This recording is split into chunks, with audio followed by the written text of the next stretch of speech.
Hello guys, how are you all? Today we are back with another blazing Naruto story. What if Naruto find out his entire life was Genjutsu? If you enjoy this video then please like, share and do comment. And also check the description to original creator of this beautiful creation.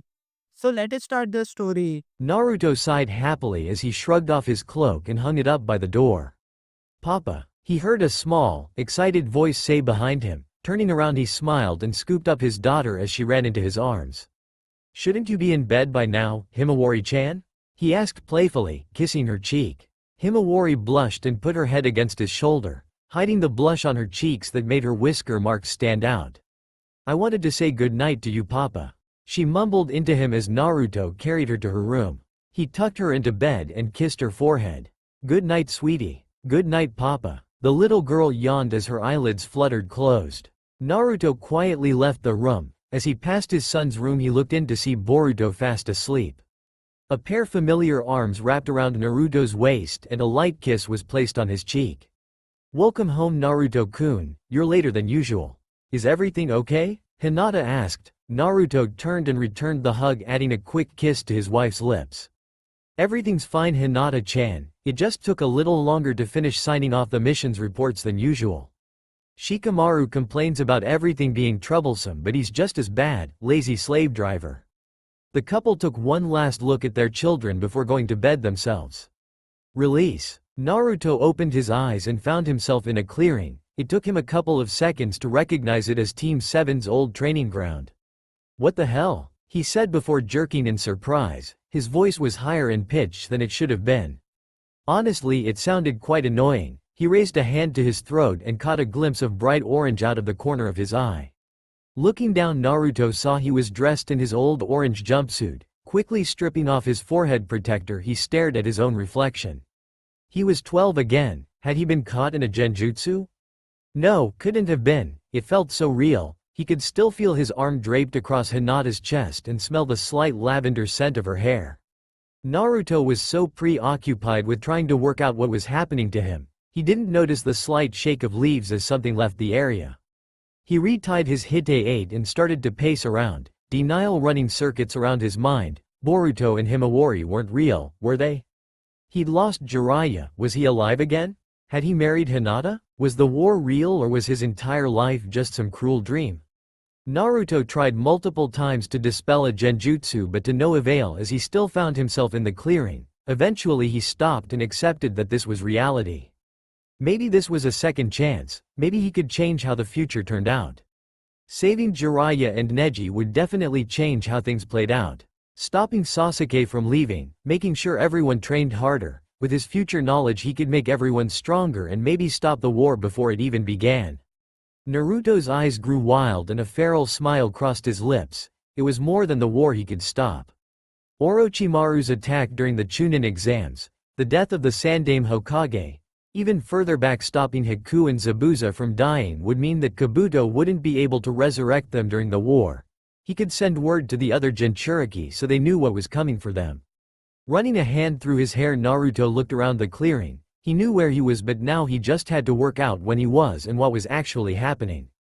A scream broke the silence that surrounded him and he was running towards it before it even died out. That was Sakura, he thought as he dashed through the trees, finding her a minute later standing still with a glazed look in her eyes. She's young again too. Naruto's brain made a connection about what was happening and he realized when he was. He was taking Kakashi's belt test again. Team 7 had just formed and Sakura was caught in a genjutsu. He spawned a handful of Kage Bunshin and sent them to find Sasuke while he released Sakura from the genjutsu. Sakura blinked as she came out of the jutsu and her eyes darted around frantically. She mumbled about Sasuke being hurt and started to hyperventilate. Naruto waited a minute to see if she was going to snap out of it, but when it became apparent that she needed help he grabbed her face and forced her to look at him. "Sakura-chan, snap out of it. Kakashi-sensei put you in a genjutsu, whatever you saw wasn't real." He kept his voice calm, strong and level so the pinkette had something solid to focus on. Her breathing slowly steadied and her eyes rested on his face. "Naruto?" she said unsteadily. "Where's Sasuke-kun?" Naruto rolled his eyes. Of course that's the first thing she'd ask. I've sent some clones to find him. If we're going to get those bells from Kakashi-sensei, we need to work together. That's the point of the test, to see if we can work as a team. How do you know that? Just trust me. Naruto snapped, pausing as he created more clones. We haven't got the time to play around. He turned to his clones. You know where to go and use force if you have to. You got it, boss. The clones said in unison before running off into the forest. What was that about? Sakura asked. Teme popped my clones, after they dug him out of the ground. But how? Anything my clones see, I learn when they dispel. Naruto sat on the grass with his legs crossed. Give me a nudge when the Teme gets here. What are you going to do? Meditate, I need a minute to think. Naruto closed his eyes and dropped into his mindscape, appearing in front of the Kyuubi's cage. Hey, Kurama. The nine tails looked out through the bars of the cage. Did you get caught in that Genjutsu thing too? I did. I saw everything you saw, Gaki. I don't know why we saw what we did, but if it was a Genjutsu, it wasn't a normal one. If that was a vision of the future, we need to try and stop it from happening. The first thing to do is actually see if it was a vision of the future or not. We need to test it with more than just this test. The fox said. So me knowing your name isn't proof enough? Naruto asked with a smirk. Don't get smart with me, brat. Kurama growled. That does raise a valid point though, there isn't any other way you could know my name. I want more proof before I believe any of this though. Naruto nodded and was about to leave when the Kyuubi spoke again.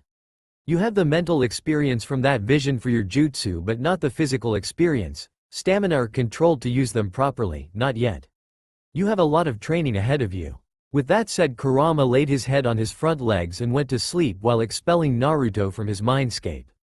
Naruto opened his eyes as Sakura shook him. Taking a quick look around, he saw his clones walking into the clearing carrying a bound and gagged Sasuke. Naruto hesitated for a couple of seconds, seeing both of his teammates as kids again. It was unnerving, but it was probably something he was going to have to get used to. He pushed that feeling to the back of his mind. It was something he could deal with later. Naruto, what's going on with your eyes? They've changed color. Naruto snapped out of his thoughts and looked at her in confusion, so Sakura took a small compact mirror out of her pouch, handing it to Naruto. She was right, his eyes were on longer blue but a pale turquoise and his pupils had stretched slightly, but it quickly faded away as he watched and his eyes returned to normal. Sage mode? No, not completely, that's something else I'll have to work on. Don't worry about it, Sakura-chan. Standing up, Naruto passed the mirror back to Sakura and thanked his clones before dispelling them, turning to face the last Uchiha. Alright, listen up, Teme. If we're going to pass this test, then we need to work together. Naruto said, taking the gag out of Sasuke's mouth. PFT, I don't need anyone's help. I touched one of the bells and Sasuke started before Naruto interrupted. And that got you buried chin deep in the ground. We work together, we get the bells and we pass the test. There's only 2 bells, Dobi. How are we meant to pass if one of us doesn't get a bell? The whole point of the test is to work together. Naruto spawned a few clones and sent them to distract Kakashi. I have a plan, so. Like I'd listen to any plan you have, we're bound to fail if we listen to you. Sasuke smirked. And what was going on with your eyes? Naruto had had enough and stuffed the gag back into Sasuke's mouth. My eyes, aren't you concerned, Teme? He turned to face his other teammate. Alright then, looks like it's just you and me, Sakura-chan. I don't know, Naruto, Sasuke-kun is the best there is, we'll need him if we're going to do this.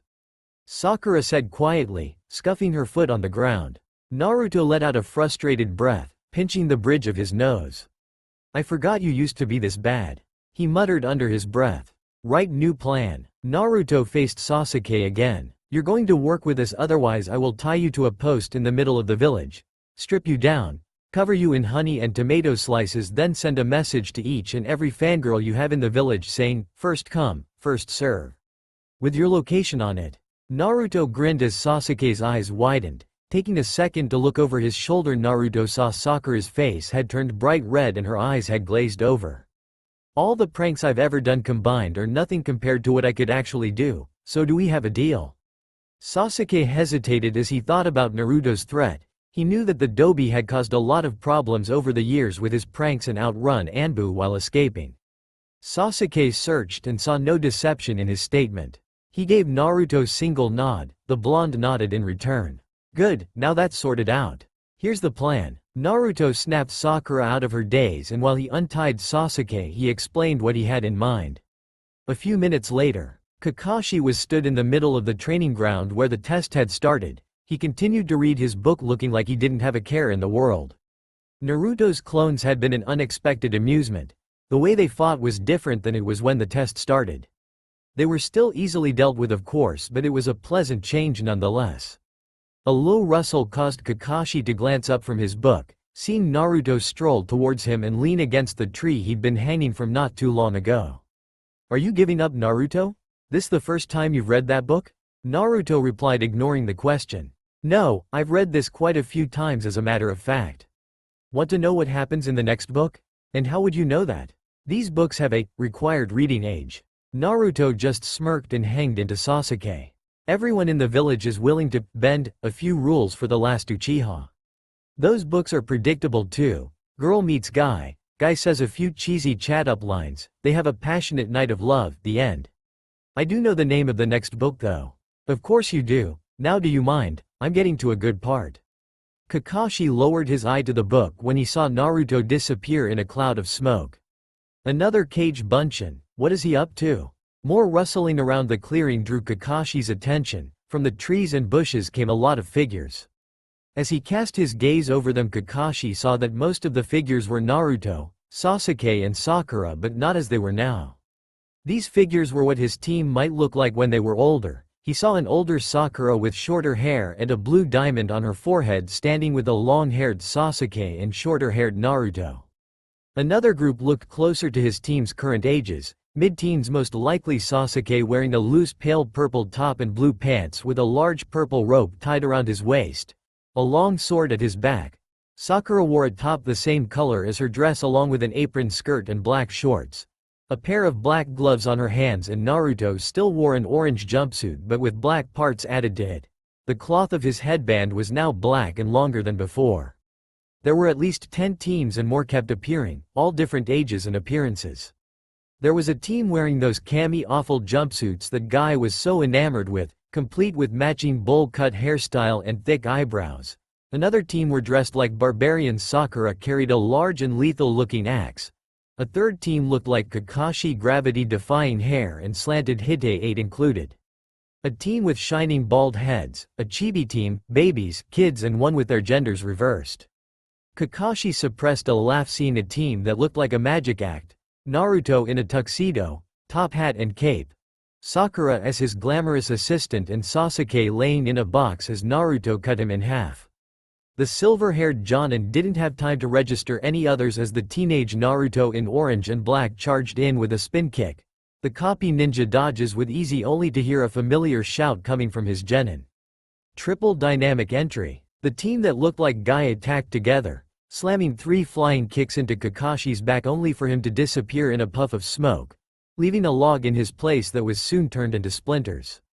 The army of clones immediately went on high alert and looked around for Kakashi, finding him leaning against sat on one of the training stumps still reading his book. A team dressed like the legendary Sannin, Sasuke as Orochimaru, Naruto as Jiraiya and Sakura as Tsunade, edged forward as a second team wearing samurai armor. Naruto predictably in orange with a 9-tailed fox snarling on the helm with 3 swords on each hip and 3 more on his back.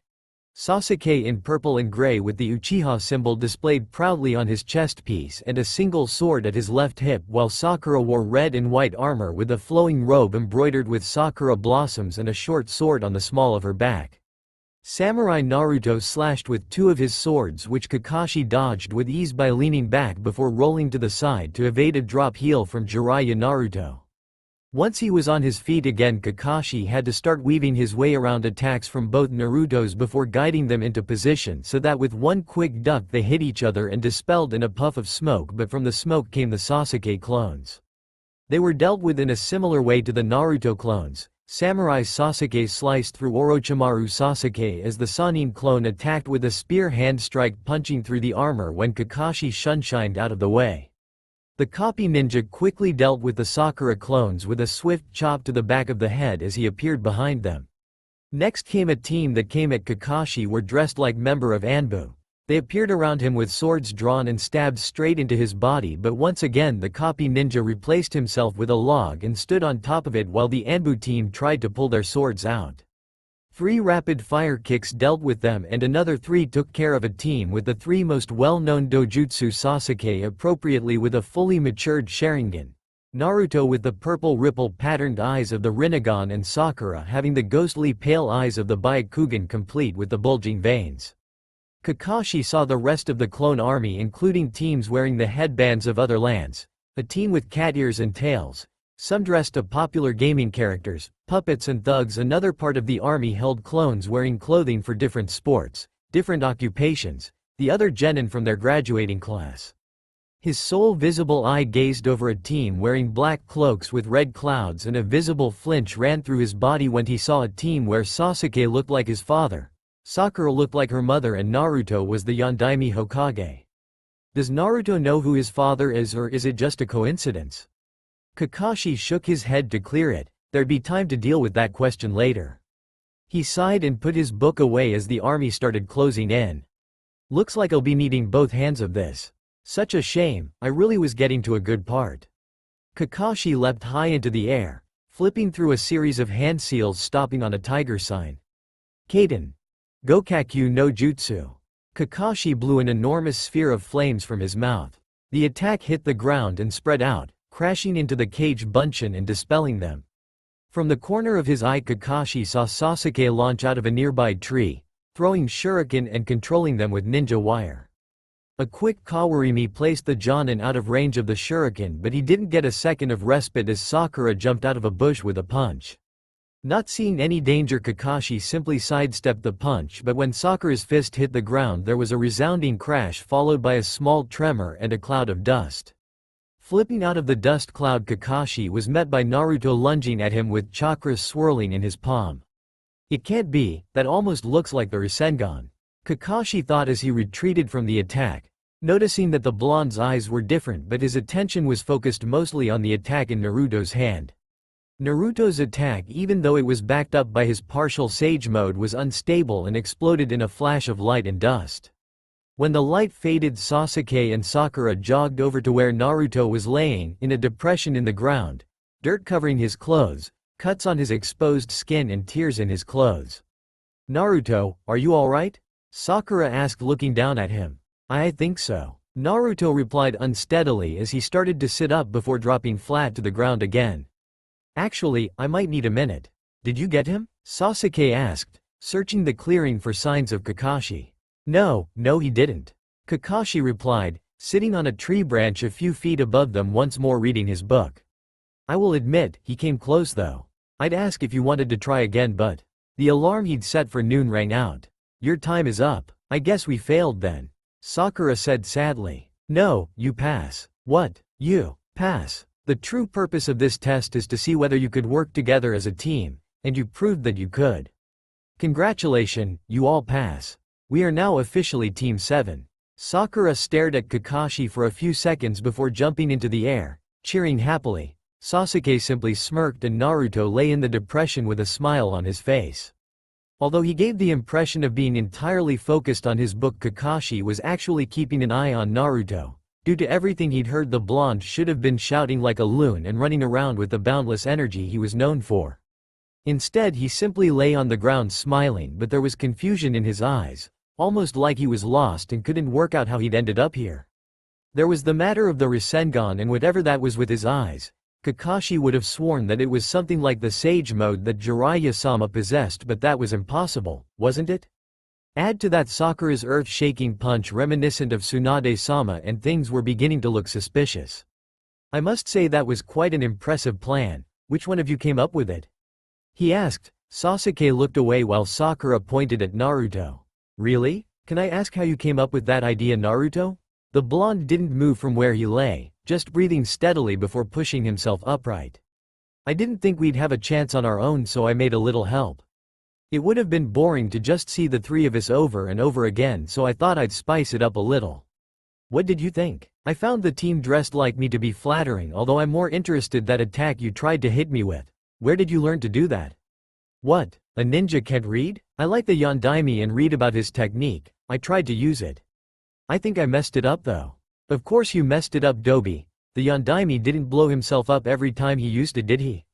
Sasuke muttered. And Sakura's punch? Kakashi asked, ignoring Sasuke for the moment. Naruto said it was a technique he'd heard an old lady uses. Sakura said, supplying an answer. Kakashi nodded lazily, put his book away, slipped out of the tree and stood in front of his team. I think we've all had enough fun for one day. We'll meet tomorrow morning at Hokage offices for our first mission. Until then, the rest of the day is your own. With that, Kakashi disappeared in a swirl of leaves, leaving the genin of the newly formed Team 7 alone in the training ground. Sasuke, do you want to go in? Sakura started before she was interrupted.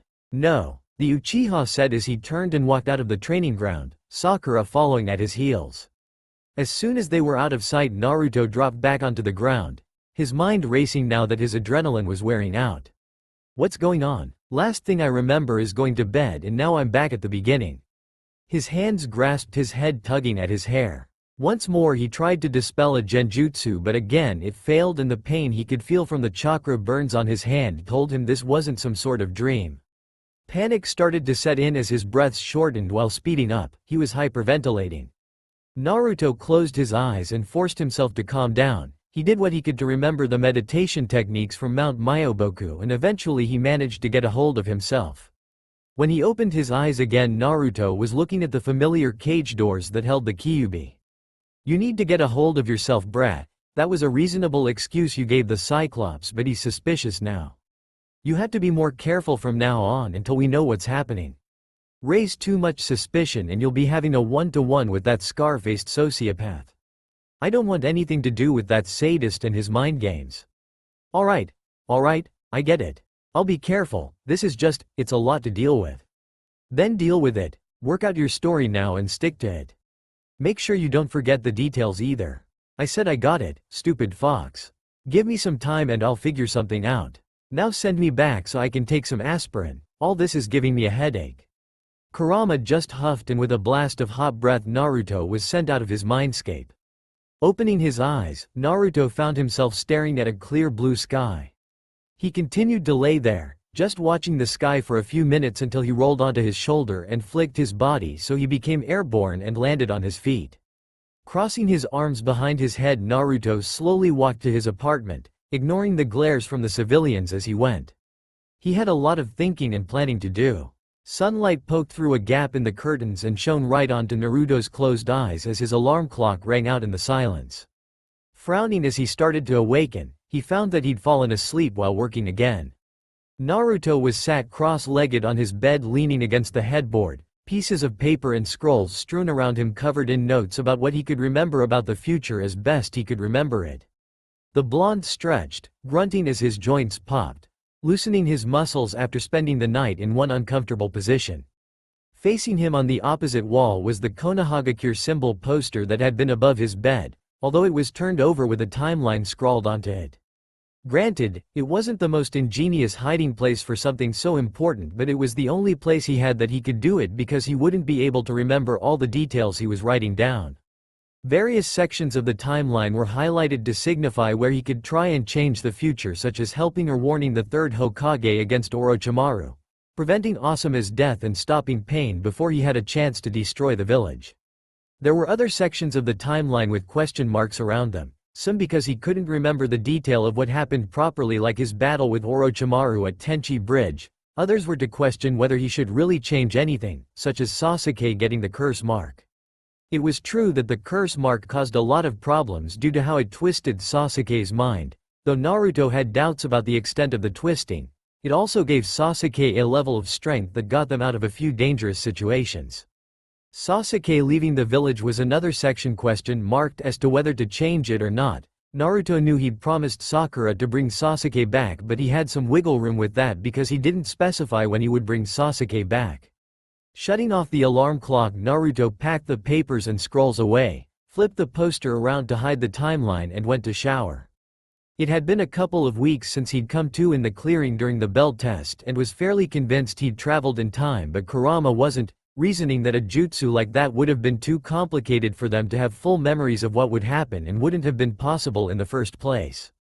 To prepare for the future, whether it was what they remembered or something else entirely, Naruto had started to take his training even more seriously. He'd taken to waking up at 4 or 5 in the morning to train for a couple of hours before getting ready for the day. He'd even managed to get Kakashi to start teaching them tree walking under the guise of helping with chakra control. Sakura once again got it first time, with Naruto seeming to get a hang of it a couple of days later as he kept pace with Sasuke. Truthfully, Naruto had completed the exercise not long after Sakura, but remembering Sasuke's superiority complex, he held back so he didn't send the Uchiha off to the dark side sooner. The only tough part of their training sessions was pretending to be learning the team formations again and fighting his reflex to get into position with practiced ease. If he had to go through Manji formation one more time, he'd go become a missing nin. As he stood in the shower, Naruto took the time to fix his mind into the way it was when he got his Hite 8 from Iruka-sensei. Behaving like an idiot again was grating on his nerves, but it had to be done. Kakashi-sensei was suspicious enough already after how he'd changed during the bell test. Turning the water off and quickly drying himself, Naruto changed into a pair of baggy gray shorts and a black vest, strapping weights on his legs and forearms before leaving his apartment to go on a jog around the outskirts of the village. The light jog gave Naruto time to let his mind wander. The thought that came to him first was the dream he'd been having constantly since the bell test. It was what he remembered about the future, being the Hokage and married with 2 children, but Hinata and Sakura kept swapping places as his wife whenever he blinked. Boruto looked the same, but Himawari would change between the pale eyes and dark lavender hair of her mother to the green eyes and soft pink hair of Sakura. Shaking his head, Naruto put the dreams down to his childhood crush on Sakura, but deep down he knew the real reason.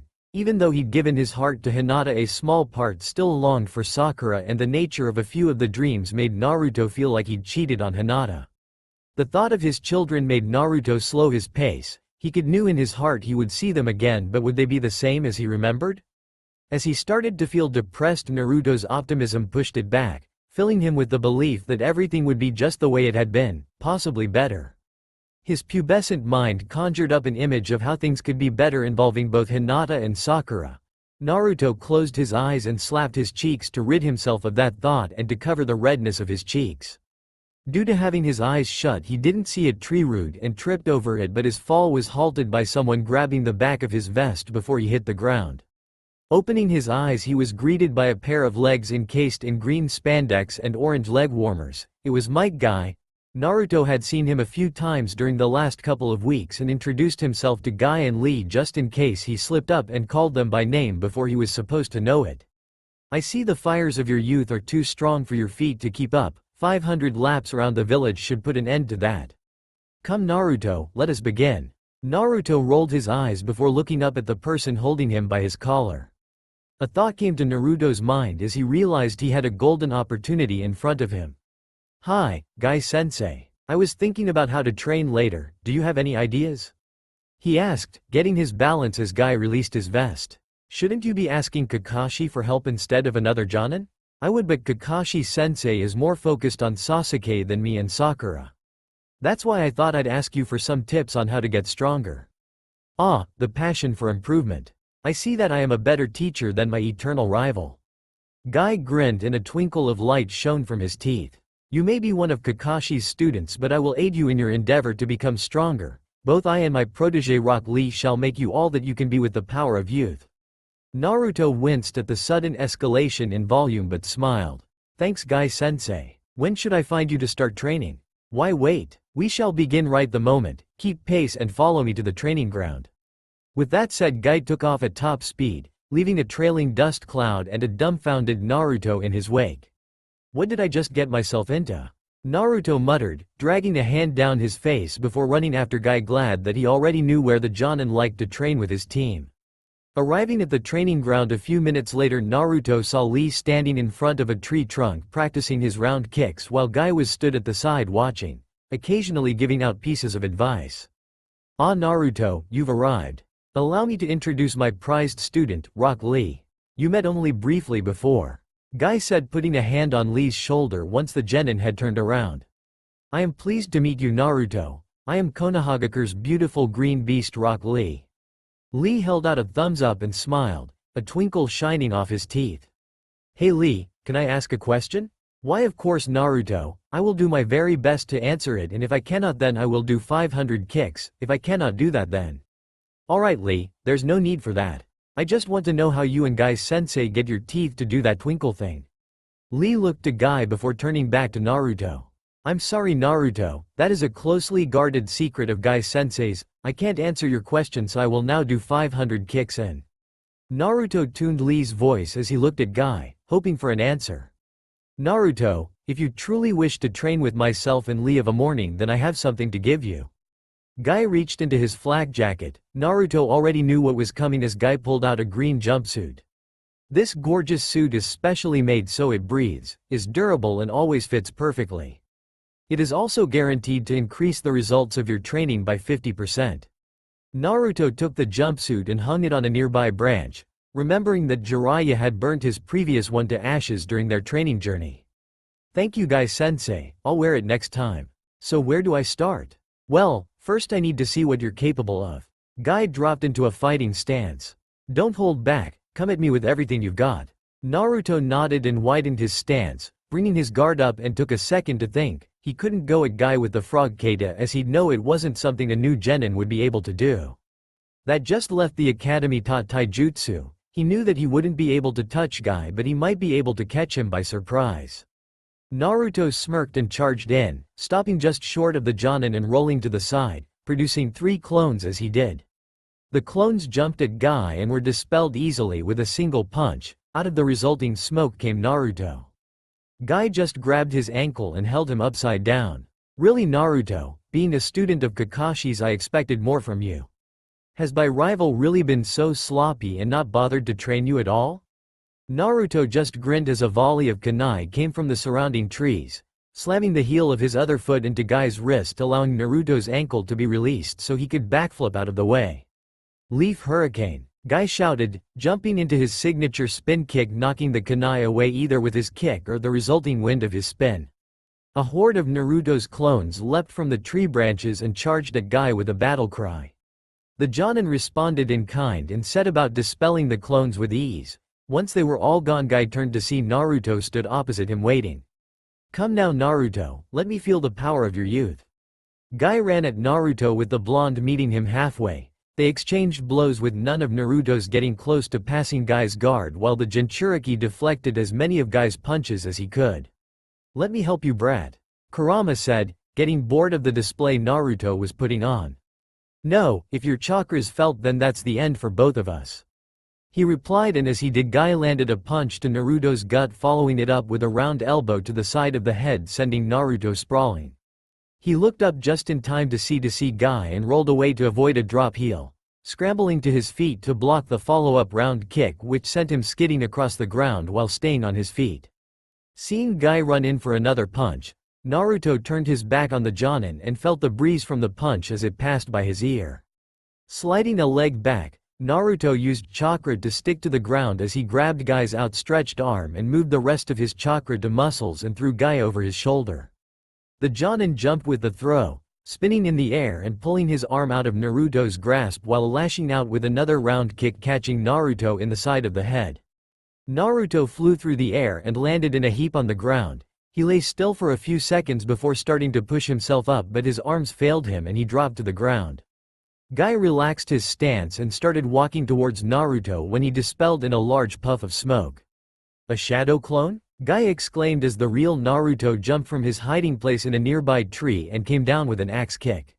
What do you know, your plan might actually work. Kurama muttered, distracting Naruto as Guy acted on reflex attacking with a high side kick, catching Naruto under the chin.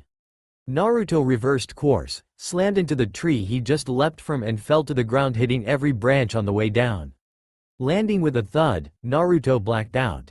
When he opened his eyes he was staring up at the pipes that surrounded Kurama's cage. Sitting up he glared at the fox. That was your fault. I know. Kurama chuckled as he sent a sliver of chakra to deal with the concussion before it fully took hold.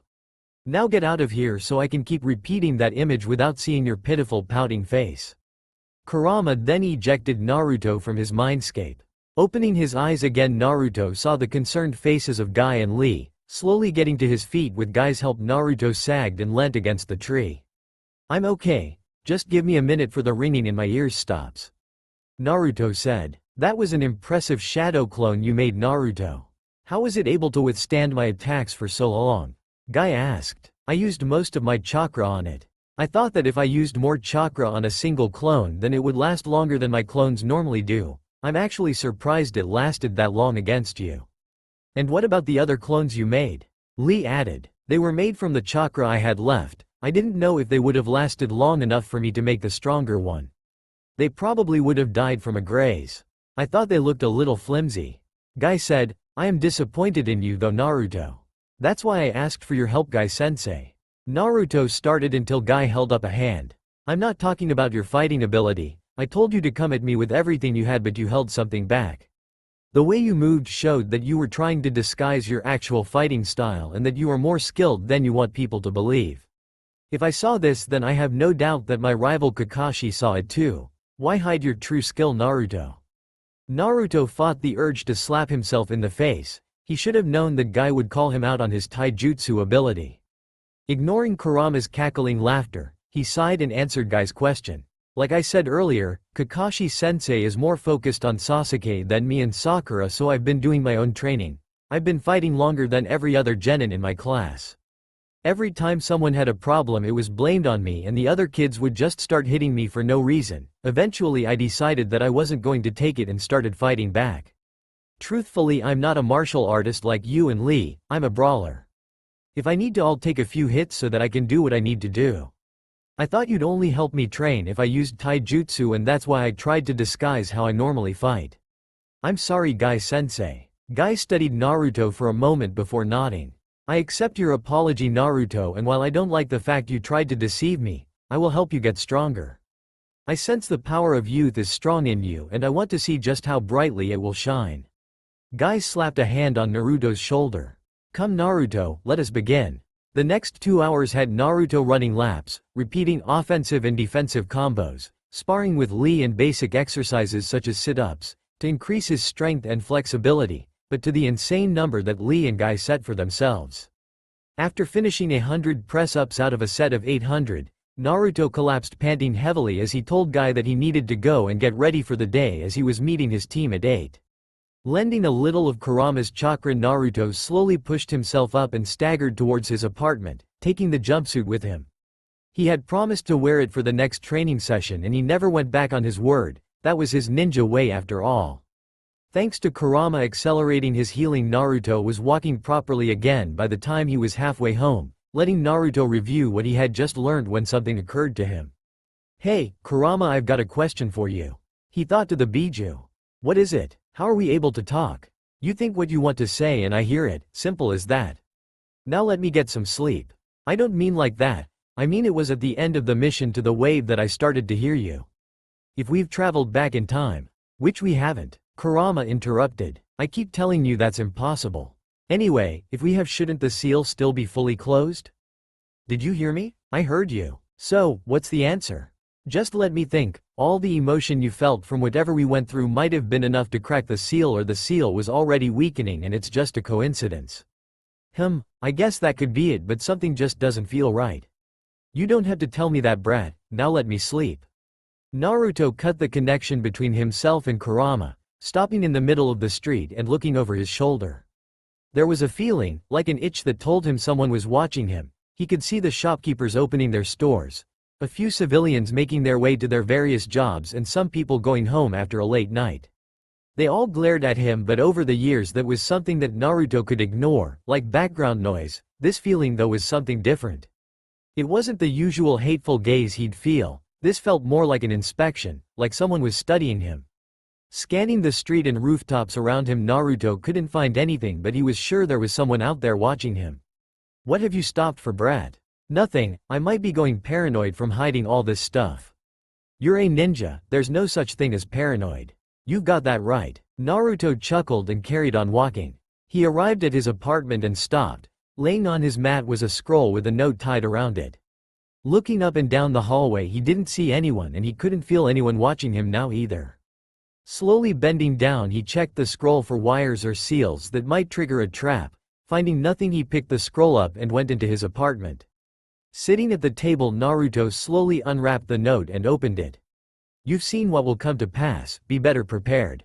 Tell no one. A seal appeared underneath the writing and ignited the paper, turning the note to ash in less than a second. Naruto just sat and stared at the small pile of ash in front of him. Someone else knew, someone who might be able to tell him what the hell was happening. Turning to the scroll, Naruto picked it up and unrolled it. In front of him was a guide to few basic futon jutsu. The familiar excitement of learning a new jutsu flooded through his system as a grin formed on his face. He was itching to start training with this scroll, but a glance of the clock told him he needed to go and meet up with the team, even though it would be another couple of hours before Kakashi showed up. Rolling the scroll back up, Naruto hid it in the jumpsuit he'd gotten from Guy-sensei, knowing that no one would want to look in it before going to get showered. Once he'd cleaned the grime of training away, he ate a quick breakfast and, putting his weights back on, jogged to the bridge which acted as Team 7's meeting place. He arrived there first and decided to work on his chakra control more, so started to walk up and down the ornate gate of the bridge while he waited. Sakura was next to arrive and chose to sit on the railing of the bridge watching Naruto, occasionally pointing out where his control wasn't strong enough or too strong.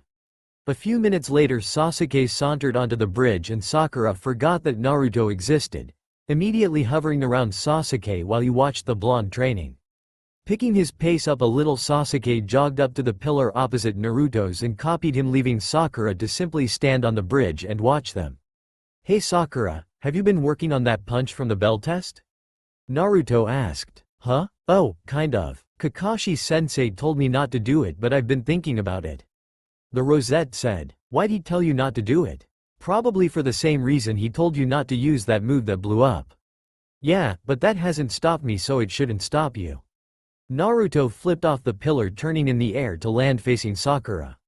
"We're ninja now, we need to know as much as we can to complete our missions and come back alive. I've got somewhere I train when we're not together as a team. If you want to come train with me, meet me at Ichiraku's after training today." "Wait, you want to do more training after what Kakashi-sensei puts us through?" "It's the only way to get stronger, pushing ourselves past our limits." Naruto smiled and led closer to Sakura. "If you want Sasuke to take you seriously, then you need to prove you're different to the other girls and not drool over him like you do." Sakura flushed red and swung at Naruto's head. The blonde skipped back, letting her fist pass in front of his face and turn a section of the bridge's rail into splinters. Telling her about that punch now might have been a mistake. He muttered as he jumped away from another punch which put a hole through the bridge's walkway. "Yep, definitely a mistake." A third punch came at him, causing him to roll out of the way and slide into a fighting stance with a grin. "At least I've got Sakura's doing some training now." 2 hours later, Kakashi turned up to find Sasuke standing upside down on the gate. Naruto attempting to climb the gate with just his hands and Sakura using part of the broken rail as a crutch while she caught her breath. "Have my cute little genin been training by themselves? I'm so proud of you," he said, drawing attention to himself. "Well, we needed to do something while we waited for you to turn up," Naruto replied as he continued to try climbing the pillar. Kakashi closed his visible eye, scratched his cheek and chuckled nervously. "You see, an old man needed help repairing his gate and—" "Never mind, let's just get going," Naruto said, releasing his hold on the column and dusting himself off. Sasuke dropped from his position and Sakura straightened up, letting her makeshift crutch fall. "In that case, time for our first mission of the day. Come on, Team 7. With that, Kakashi turned around and led his team towards their mission. The day progressed as they usually did. Team 7 went from mission to mission, and after their last mission on the way to Hokage Tower, Naruto realized what day it was. It was the day they would get the mission to the Land of Waves. "Damn, I need more time to prepare," he thought. "I've got no idea how I'm going to stop Zabuza and Haku from dying." "Calm down, brat, we'll think of something. For though just now, watch where you're going," Kurama said. "What?" Naruto replied just before tripping over a box. "Whoa!" he shouted out loud as he started to fall. He felt something grab his collar and pull him back to his feet. Turning around, the blonde chuckled, seeing Guy. "Thanks again, Guy-sensei. I see your youth is still burning too brightly for your feet to keep up, Naruto." "I'm working on it, Guy-sensei, I'm working on it." "You two know each other?" Sakura asked. "Yeah, I met Guy-sensei while I was training a couple of weeks ago. He's started helping me get stronger." "Is that so?" Kakashi said. glancing at Guy over the top of his book as he snapped it shut. Why would you be helping one of my cute little genin Guy? You have your own team to train. Well, since you ask, Naruto asked for my help to become stronger as you seem to be more focused on the young Uchiha and leaving the remainder of your team to their own devices. Guy replied as Naruto winced from the blank gaze Kakashi leveled at him. That's not entirely true. I've been teaching them chakra control exercises, something that Naruto needs due to the size of his reserves. Kakashi-sensei. Sakura said meekly, you only started doing them to stop Naruto from bothering you about it. Everything else has been team formations and some sparring. You do tend to give Sasuke more attention than me and Naruto. Silence fell between the group as Kakashi glanced at Sasuke, who was looking down the street. Sasuke, do you have anything to add? No, it makes sense for you to spend your time on me over those two. Sasuke said in his usual disinterested monotone. They're both weak, it'd be a waste of your energy to try and train them. Sakura's shoulders slumped at Sasuke's words while Naruto ground his teeth and clenched his fists so hard that his fingernails cut into the palms of his hands. He could feel his anger rising but suppressed it. I need Sasuke alive. I need him alive. I need him alive. Naruto thought to himself over and over again. To stop Kagaya, I need him alive, don't kill him. Beat Kagaya together, then I can kill him. Yeah, that sounds like a plan. I could break a bone or two though, they'd heal. A feral smirk crossed his lips for a brief moment before he suppressed it. It seems like my genin are all in agreement. Kakashi sighed as he put his book in his pouch. I guess I'll have to get better as a sensei. Naruto, I think you should continue to train with Guy and that Sakura should join you. As long as you don't mind Guy, fitness training is more your speed than mine. What? Naruto and Sakura shouted at the same time. He's palming us off just like the Chunin exams with Ebisu. Naruto thought, gritting his teeth. It was one thing for him to go and ask for help on his own, but Kakashi doing it was just a slap in the face. Yosh, I accept your challenge, Kakashi. I'll have you genin in top condition in no time at all. Guy shouted as he punched a fist to the sky. Kakashi groaned, and not for the first time wondered why he was friends with Guy. Scratching his cheek, he turned to his genin. Sakura, you may have the best chakra control, but that's partly down to your small chakra reserves. In terms of strength, speed and endurance, however, you have the least on the team. Your intelligence is a great asset and training with Guy of a morning is sure to help you improve. I know you've been wanting to perfect the punch you used during the belt test. I'll start helping you with that during our training sessions. Naruto, I know that you've been working on the Rasengan even though I've told you not to. Eve asked Lord Hokage to call someone back to the village to help you with that. He'll be a better teacher for you than I will in regards to the Rasengan. There's your chakra control too. You need to work on that a lot more. It'll never be as accurate as Sakura's, but even though you have reserves much larger than mine, you waste too much on even the simplest jutsu. Finally, Sasuke, you're the fastest member of the team and just below Naruto as the strongest physically. You could do with a little more endurance, but your own training will deal with that in time, and I think you could do with increasing your chakra reserves. So before we meet up in the mornings, I want you to push yourself to your limits and arrive at our meeting place without touching the ground. That includes the ground inside your home. Kakashi waited to let that sink in before continuing. I want you to start after we come back from our next mission, which will be a C rank. I want to see what you're made of on something a little harder than the usual D rank. For now, let's go and turn in our completed missions and pick up our next one. Not waiting for an answer this time, Kakashi turned and started walking towards Hokage Tower. Sasuke was the first to follow him, with Sakura being next, leaving Naruto stood with Guy. Well done, Naruto, Guy said, slapping the blonde on the back, causing him to stumble forward. What did I do? Naruto asked in reply. Didn't you see it? Naruto shook his head. You reignited Kakashi's flames of youth. It's been a long time since I last saw that fire in his eyes. Guy started to walk away and called over his shoulder. When you return from your mission, meet up with Sakura and bring her to the training area we were in this morning. Goodbye, Naruto. I will, Guy-sensei. Bye. Naruto shouted after the Jonin before running to catch up with his team. Team 7 arrived at Hokage Tower and stood in front of the third Hokage. Naruto had avoided coming to see him up until now. He knew it would be painful seeing Hiruzen again. He mightn't be related to the old man, but Naruto couldn't help thinking of him as a grandfather. He was always there when Naruto needed to talk or simply need to be around someone who didn't glare or ignore him. Amongst his happiest memories were sitting with the old man at Ichiraku and simply standing together on top of Hokage Monument watching the sunset. Naruto could feel tears starting to well up in his eyes, his throat felt dry, his palms were sweaty and he could feel his heart beating a mile a minute. "Keep it together Naruto, keep it together," he thought. You knew it would be hard seeing the old man, but don't focus on that, you have to act like a kid again. A memory flashed through Naruto's mind making him grin. "Hey, old man, Oiroke no Jutsu." Naruto disappeared in a puff of smoke and was replaced with a female version of himself covered with strategically placed clouds. There was a moment where Kakashi sighed, Sasuke grunted in disinterest and Sakura growled before the third Hokage's nose started to bleed. "Naruto!" Sakura yelled as she drove a fist into the top of the blonde's head, breaking the jutsu and returning Naruto to his usual appearance. "You idiot!" Naruto was knocked onto the floor and sat there rubbing his head while wearing a stupid grin and chuckling to himself. "I see you're the same as ever Naruto," Hiruzen Sarutobi said, dabbing the blood from under his nose. A small smile crossed the old man's face as he looked at the blonde. "I assume you've finished the missions for today Kakashi. We have Lord Hokage, and I would like to request a C-rank mission." Kakashi replied. Hiruzen raised an eyebrow. "AC rank, are you sure your team's ready for that Kakashi?" "I believe so, I want to see what my team is capable of when they are pushed a little.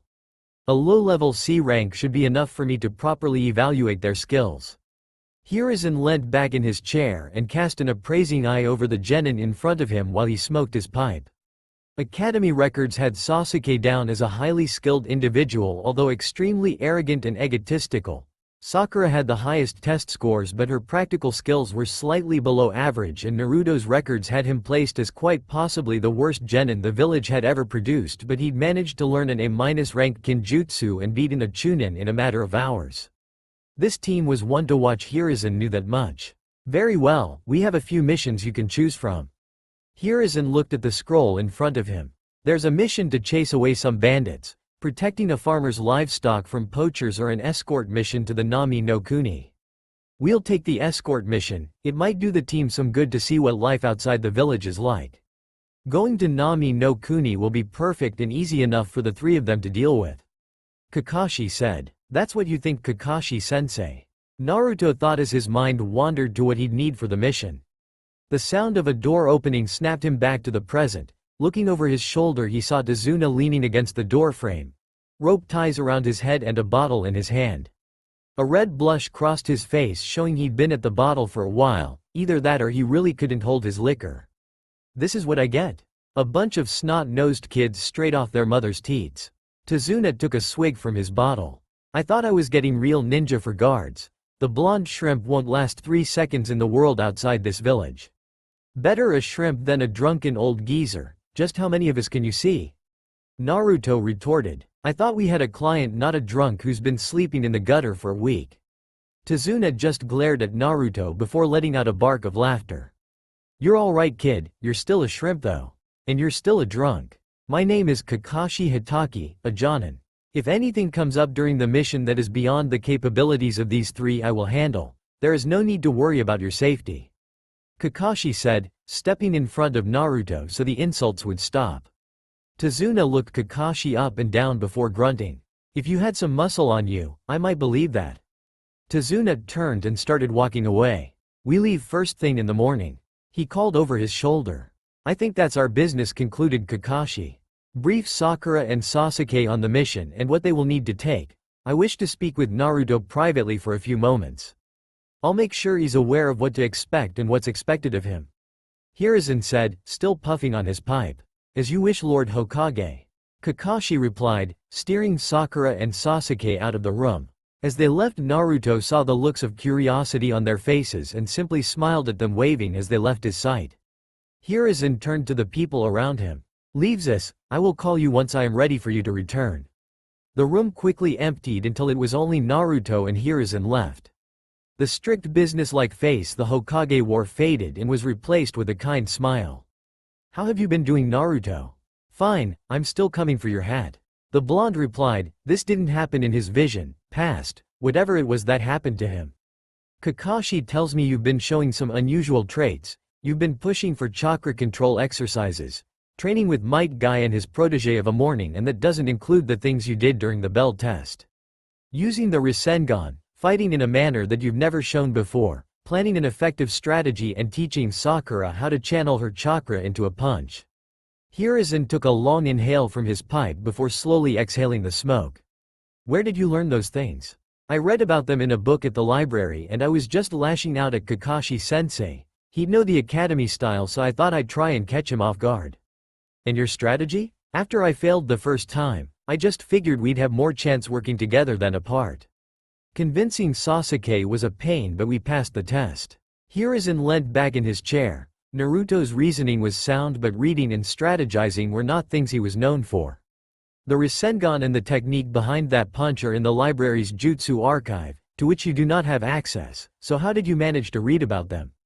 Naruto could feel a bead of sweat roll down his back as his mind raced to an answer. I've snuck into Anbu headquarters and swapped some of their soldier pills for wasabi. I can get into a library.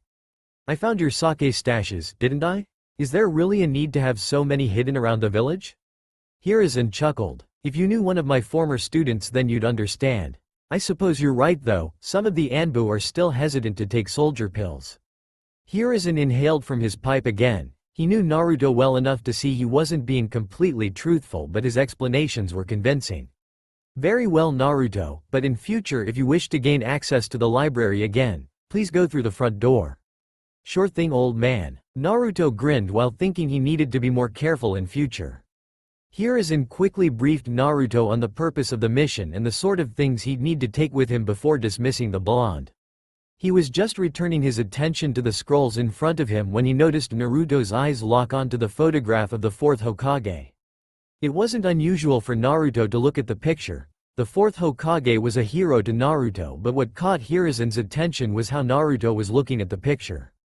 Normally there was a look of awe and respect. This time, however, there was something else in Naruto's gaze, something that looked a lot like familial pride.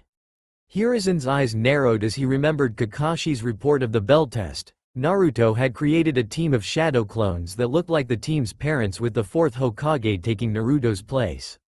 When he'd heard about it, Hiruzen had put it down to Naruto idolizing Minato, but this look in the blonde's eyes made him think maybe there was more to it than there seemed. Did Naruto somehow know his parentage? There were only a small number of people who knew, and they were under orders not to speak of it unless given permission to. This may bear some investigation. The old man thought as Naruto left his sight, resolving to contact Kakashi and Guy, requesting they keep an eye on Naruto's behavior. As Naruto walked down the street, having been given the afternoon off to prepare for the mission, he was making a mental count of how much money he'd earned from his missions and how much he could spend while still being able to pay rent and food. Once he'd come up with an estimated amount, he walked to the closest weapons store. Above the door was a sign emblazoned with 3 kunai pointing outwards with the circular ends overlapping and a whirlpool as a background. Written red under the sign was, Maelstrom Weaponsmith, with Shuriken acting as the O's. He'd never been in the store before, mainly cause he wasn't a ninja or old enough to own weapons at the time, and searching his future memory he couldn't remember the store, but that wasn't surprising. The only places he could remember were places he'd been on a regular basis, and he'd always gotten his weapons from the village armory. With a shrug, Naruto entered the store and started looking around. The store was set out as you'd expect. Weapons adorned the walls, swords were grouped together, the same with spears, maces, daggers, kunai, and every other type of blade. Blank scrolls of varying sizes were piles on tables. Spools of ninja wire hung by the main counter, and the various type of tags were stacked behind the counter. Are you allowed to be in here? A voice asked, turning in its direction. Naruto said it belonged to a boy slightly older than he currently was, a year or two at most. The boy had short, messy dark brown hair, wore a pastel blue t-shirt and a pair of black pants. He leant with his back against the counter while twirling a staff between his hands. Yeah, I've got a mission tomorrow and I need some supplies, Naruto replied. The boy was about to say something when a deep voice came from whatever rooms were behind the store's counter. Arashi, why are you still here? You're meant to be meeting your girlfriend, get out of here. She's not my girlfriend and we've got a customer, Arashi called back, his face turning a light red. A low rumbling laugh came from the back of the store and a man appeared. He stood at over 6 foot with a stocky figure, but it was plain to see that it was all muscle. He had some light stubble on his chin and had hair the same as Arashi's but cut much shorter. It was hard to see what the man wore as he had a leather apron on. The man's faces are hard but his hazel eyes had a glint of mischief in them. He reached out and took the staff out of Arashi's hands without looking. "Dad, I nearly beat my record. You can beat it another time, now get out of here. Senshi men don't leave women waiting." The man tossed the staff back to Arashi and watched him leave the store. "Sorry about that, I can't resist teasing him." The man grinned before throwing his arms wide. "Welcome to Maelstrom Weaponsmith, my name is Hyojin. How can I help you? I need some equipment for a mission. It's a C rank but I've got a feeling it's going to be harder than it should be." Naruto explained. "So you want some stuff that can get you out of a pinch if necessary?" Hyojin said, crossing his arms. "Pretty much. Extra kunai and shuriken are a must, smoke bombs, flash bangs and explosive tags too. Ninja wire can get you out of a pinch and you might need to set some traps." Hyojin started walking around the store picking items from hooks and shelves as he listed them off. "Some new clothes might be an idea, that jumpsuit definitely draws attention to you. Not every ninja like, mind you all the flashy jutsu you guys do isn't exactly stealthy is it?" Hyojin let out a short boom of laughter. "If you keep the jumpsuit, I recommend some additional armor you can wear underneath it." The store owner picked up a pair of arm and leg armor. "These should be about your size." I don't have enough money for all this." Naruto said sheepishly. "It's alright. Pay what you can now and I can put the rest on a tab for you to pay off later." "What if I die on the mission? You've got a lovely outlook on life, haven't you?"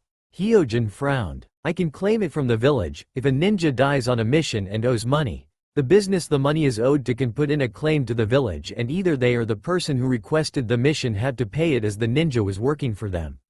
Didn't any other business tell you? I know almost every ninja pays up front so their village doesn't have to pay for them but it's common knowledge." Hyojin placed the pile of supplies on the counter on top of an open scroll. "So is there anything else you want? A weapon maybe, or some storage scrolls?" Naruto looked at the pile on the counter and glanced around the store to see if he'd need anything else. He was about to say no when his eyes landed on a pair of tonfa. They were made from wood and nearly black in color. The lacquer made them shine brightly and either end was capped in metal. The weapons seemed to call out to him.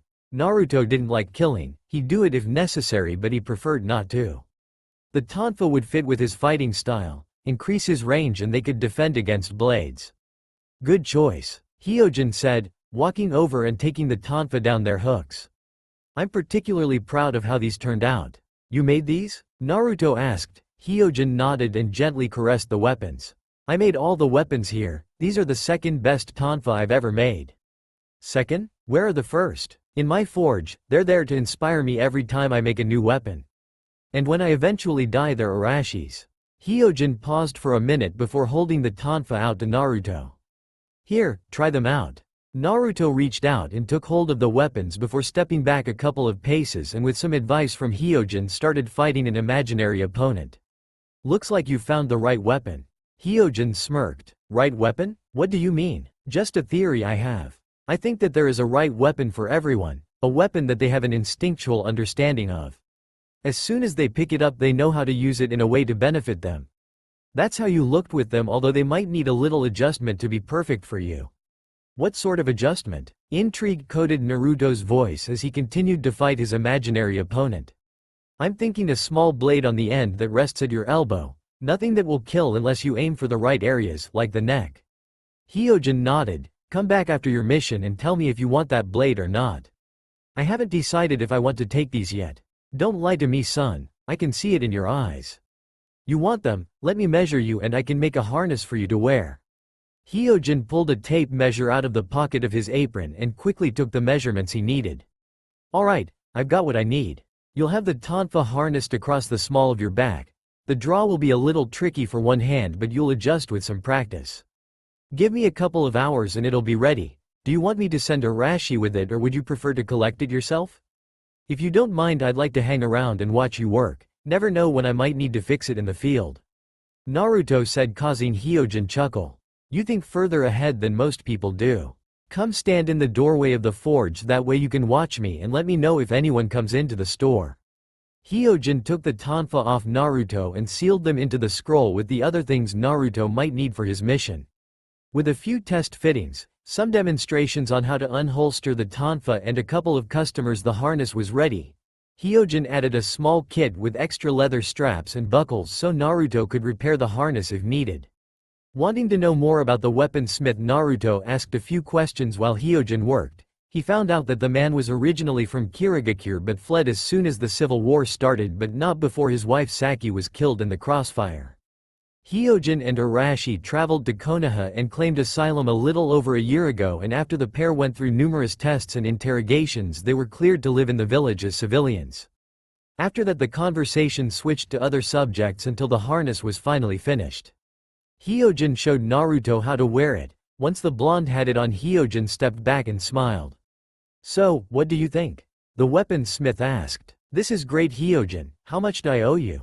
"The holster and repair kit are free, and for helping me out by watching the store I can give you a bit of a discount." "So how do you want to pay?" "You can either pay some off now and I can put the rest on a tab, or I can put all of it on a tab and you can keep your money for yourself. It's your choice. I'll get paid either way. I'll pay some off now and a bit more after my mission," Naruto said, handing the money over. "There's no need to rush paying, just do it as and when you can. I'll give you a whetstone for the kunai and shuriken too, and before I forget, there's something you need to know about the tonfa. The first few sets of tonfa I made are from some fallen branches I found, and I used the resin to varnish them. Turns out the branches were from the trees they used to make chakra paper, so you can channel your chakra into them. It should make them more durable and maybe more helpful depending on your elemental affinity," Hyojin said, handing over the repair kit, whetstone and scroll of supplies to Naruto, who was still wearing the holster. "Seriously? There's no need to shout, kid. I'm always serious about weapons, especially ones I've made. Now get going. You've probably got some other stuff to do before your mission tomorrow, and you'll need to be well rested too." "Thanks a lot, Hyojin. Don't mention it, but if anyone asks where you got your stuff, mention it as much as possible. I am running a business after all. Thanks for your business and come back soon." "I will, don't worry about that." Naruto laughed as he jogged out of the shop, waving as he left and not noticing a dark figure leaping in the opposite direction from a building across the street. The rest of the afternoon went by in a blur for Naruto as he spread out his purchases and started preparing himself for his mission. He moved the jumpsuit guy had given him, and the scroll he'd found earlier fell onto the floor. Remembering that he wanted to be ready for anything, he unraveled the scroll and studied the jutsu in front of him. Once he'd memorized the hand signs and how he was meant to mold his chakra, Naruto rolled the scroll up and sealed it into the one Hyojin had used for his purchases. He then put that scroll under the floor beneath his bed. It was best to keep this a secret, like the note had said, for now at least, until he had more information to go on. Naruto returned to making sure he had all he would need for his mission before jumping out of window and running across rooftops to one place he could train with his shadow clones and not be found out. Training Ground 44, the Forest of Death. Hours later, Naruto staggered into his apartment with a sore body and a full stomach after a visit to Ichiraku Ramen, where Ayame had spent the entire time brushing dirt from his clothes and picking leaves, broken twigs and bits of bark out of his hair. He hadn't mastered the jutsu from the scroll but was satisfied the progress he'd made would be enough to get by with for now. Following a quick shower and changing into his pajamas, Naruto set his alarm clock, falling asleep as soon as his head hit the pillow. Fumbling around blindly, Naruto failed to hit the snooze button on his alarm clock, so he pulled a kunai from under his pillow and threw it, impaling it against the wall. With a long yawn, Naruto slowly sat up and rubbed the sleep from his eyes. He got ready for the mission, making sure to wear his new armor under his jumpsuit, and went over his notes about the mission to the Land of Waves one last time before leaving. His number one priority after protecting Tazuna was making sure Haku and Zabuza survived. How he'd accomplish that was still a mystery, but he'd think of something. Hiding his notes away and locking his apartment, Naruto shouldered his pack, made sure his tonfa holster was secure, and made his way to the main gate. As he walked through the village, Naruto has only one thought: time to change the future. As Naruto approached the main gate, he saw that Tazuna, Sakura and Sasuke were there already, waiting for the mission to begin. Sasuke was leaning against one of the gates while Sakura swooned over every breath he took, and Tazuna was swigging from yet another bottle of sake. Kakashi wasn't in sight, but Naruto knew where the Jonin would be, saying goodbye to the memorial stone. As much as Naruto wanted to tell Kakashi that Obito was alive, He knew that until he worked out what happened he couldn't tell anyone anything about the future. If what he knew was even the future that was going to happen, he didn't want to cause a panic over something that might not even happen. There was also the fact that he couldn't predict what would happen if he did choose to tell someone. Would Kakashi go running off to try and bring Obito back? Would they just lock Naruto up and say he was insane thanks to the Kyuubi? If Kakashi did go after Obito, that could just bring pain to the village a lot sooner, and that was one thing that Naruto didn't want happening any earlier than it had to, if it had to happen at all. Shrimp. Tazuna greeted. Drunk. Naruto replied with a smirk, as he put his pack down. What's that, Naruto? Sakura asked, having briefly torn her attention away from Sasuke. What's what? That thing on your back? There's called tonfa. Naruto slid one from the holster and spun it a few times. I figured that I'd get something to fight with and these just called out to me. Why would we need to fight? It's just an escort mission. Yeah, I know, but there might be bandits or something. Out of the corner of his eye Naruto saw Tazuna tense and his sake bottle paused briefly before it completed its trip to his lips. If anything happened Sasuke would deal with it, right Sasuke? Naruto sighed as Sakura's attention was turned to the emo of the team. Shrugging, the blonde just put the tonfa back into the holster and sat next to his pack, making sure he'd brought everything he needed. He'd noticed that under the look of disinterest Sasuke wore, the Uchiha had actually paid attention to what he'd said. Before coming to meet up with his team, Naruto had gone to Ichiraku and had breakfast, telling the ramen cooks he was going on a mission and wouldn't be around for at least a few days. He'd passed his apartment keys to Ayame, asking her to drop by and water his plants every couple of days until he came back. There was the added bonus of not having the risk of losing his keys on the mission, like last time. It had cost him a pretty penny to get new locks fitted. Kunai, shuriken, repair kit, tags, smoke bombs, wire, spare clothes, water, ramen cups. Naruto muttered to himself as he went through his supplies. He smiled as he lifted something out of his bag. Happy Gamma. He patted the fat frog wallet in his hand before carefully placing it back into his bag, making a little bed for it out of his spare clothes. He really did love that frog wallet. Closing his pack, Naruto leaned back against the gate and shut his eyes. When he opened them, he was sitting in front of the Kyuubi's cage. Standing up and approaching the bars, he looked in to see that Kurama was sleeping. Hey Furball, wake up! He shouted and was blasted backwards by a wave of energy. What do you want, brat? Kurama asked as Naruto approached the cage again. You have any idea how we can keep Zabuza and Haku alive? They were running out of time and Naruto couldn't come up with any workable ideas. Tell them Gato will kill them once the job's over. They won't believe me. Kill Gato, if he's dead he can't pay them. They wouldn't have any reason to go after the drunk. You know how I feel about killing. I know, only if absolutely necessary, but doesn't this count? One life for two right now, and who know how many in the future. Naruto fell silent. You might not like it, but sometime killing is the only option. I'll find some other way. Haku didn't want to kill me or Sasuke, maybe I can get through to him. Your funeral, but if things start going badly on the bridge I'm taking over. You might be willing to die for what you believe in, but I'm not ready to go just yet. Naruto nodded and left his mindscape. His eyes opened and his hand shot up on reflex to grab Sakura's wrist before her hand could touch his shoulder. His grip made the pinkette squeak in surprise and tried to pull her hand back but couldn't break out of Naruto's hold.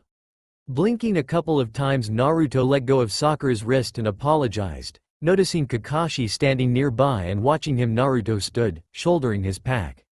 Alright, let's go, Naruto shouted, getting back into character. Kakashi followed with Tazuna, having Sakura and Sasuke behind them. Naruto made sure to avoid the dog poop that was on the ground as he took his first steps outside of the village. The journey to the Nami no Kuni was mostly the same as Naruto remembered it, except for a couple of bandit attacks and a spot of bad weather. He'd kept in character and let Sasuke show off against the bandits while he took down the ones Sasuke wasn't close enough to. The downside of that, of course, was hearing Sakura go on and on about how strong and cool Sasuke was. Whenever they camped for the night, Naruto would ask Kakashi for some help learning the fighting forms for tonfa, and while he wasn't an expert using them, Naruto was quickly becoming adept thanks to the use of his shadow clones, though he kept their training a secret for now. He'd make some to keep watch during the night and have some train so he'd get the memories when they dispelled in the morning. They traveled for a few days before coming to the area where the demon brothers had attacked them, but due to the bad weather there was more than one puddle on the ground. Naruto's eyes flicked between the pools of water, but he couldn't pick out which one the brothers would appear from. He tried to see if Kakashi reacted to one in particular, but the Jonin didn't show any signs of noticing a danger nearby. Having walked past all the puddles, Naruto assumed that this was just something else that was different, like the bandit attacks, but as he started to relax, that was when he heard the rattling of chains and turned just in time to see Kakashi wrapped in a spiked chain with the demon brothers pulling it tight. Sakura screamed. Tazuna tensed up in fright and Sasuke stared on impassively. Naruto meanwhile was fighting his body's instinct to react. He could just about make out the pieces of the log Kakashi had used for his substitution jutsu in the dirt that had been kicked up, but didn't see any sign of where Kakashi was hiding, not that he had much time to look anyway. The demon brothers made their move, but instead of targeting him like he remembered, they moved on Tazuna straight away, not thinking three kids were worth their time. Either that or they wanted to get their mission over with and then have some fun terrorizing a bunch of fresh genin. However, just like he remembered, Sasuke was there with a shuriken and kunai pinning the chain to a tree trunk.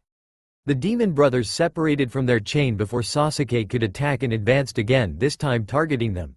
One going to Sasuke and the other charged at Naruto as Sakura stood in front of Tazuna with a kunai ready, backing up against a tree. Being prepared this time, Naruto didn't freeze and reached for his tonfa, ready to meet his opponent head-on, but as he pulled on his weapons, the handles caught on the harness. Naruto continued to tug at the tonfa as panic started to set in, but they refused to be drawn. Seeing his opponent's clawed gauntlet swinging towards his throat and knowing he needed to do something quickly, he did what he always did. He trusted his instincts. He lunged forward, getting inside of the swing and out of the claw's path. As he moved forward, he drew his head back before throwing it forward with his body weight behind it. Naruto drove his forehead protector into his opponent's face. Hearing a crunch and a howl of pain, Naruto allowed himself a small satisfied smile before he was kicked backwards.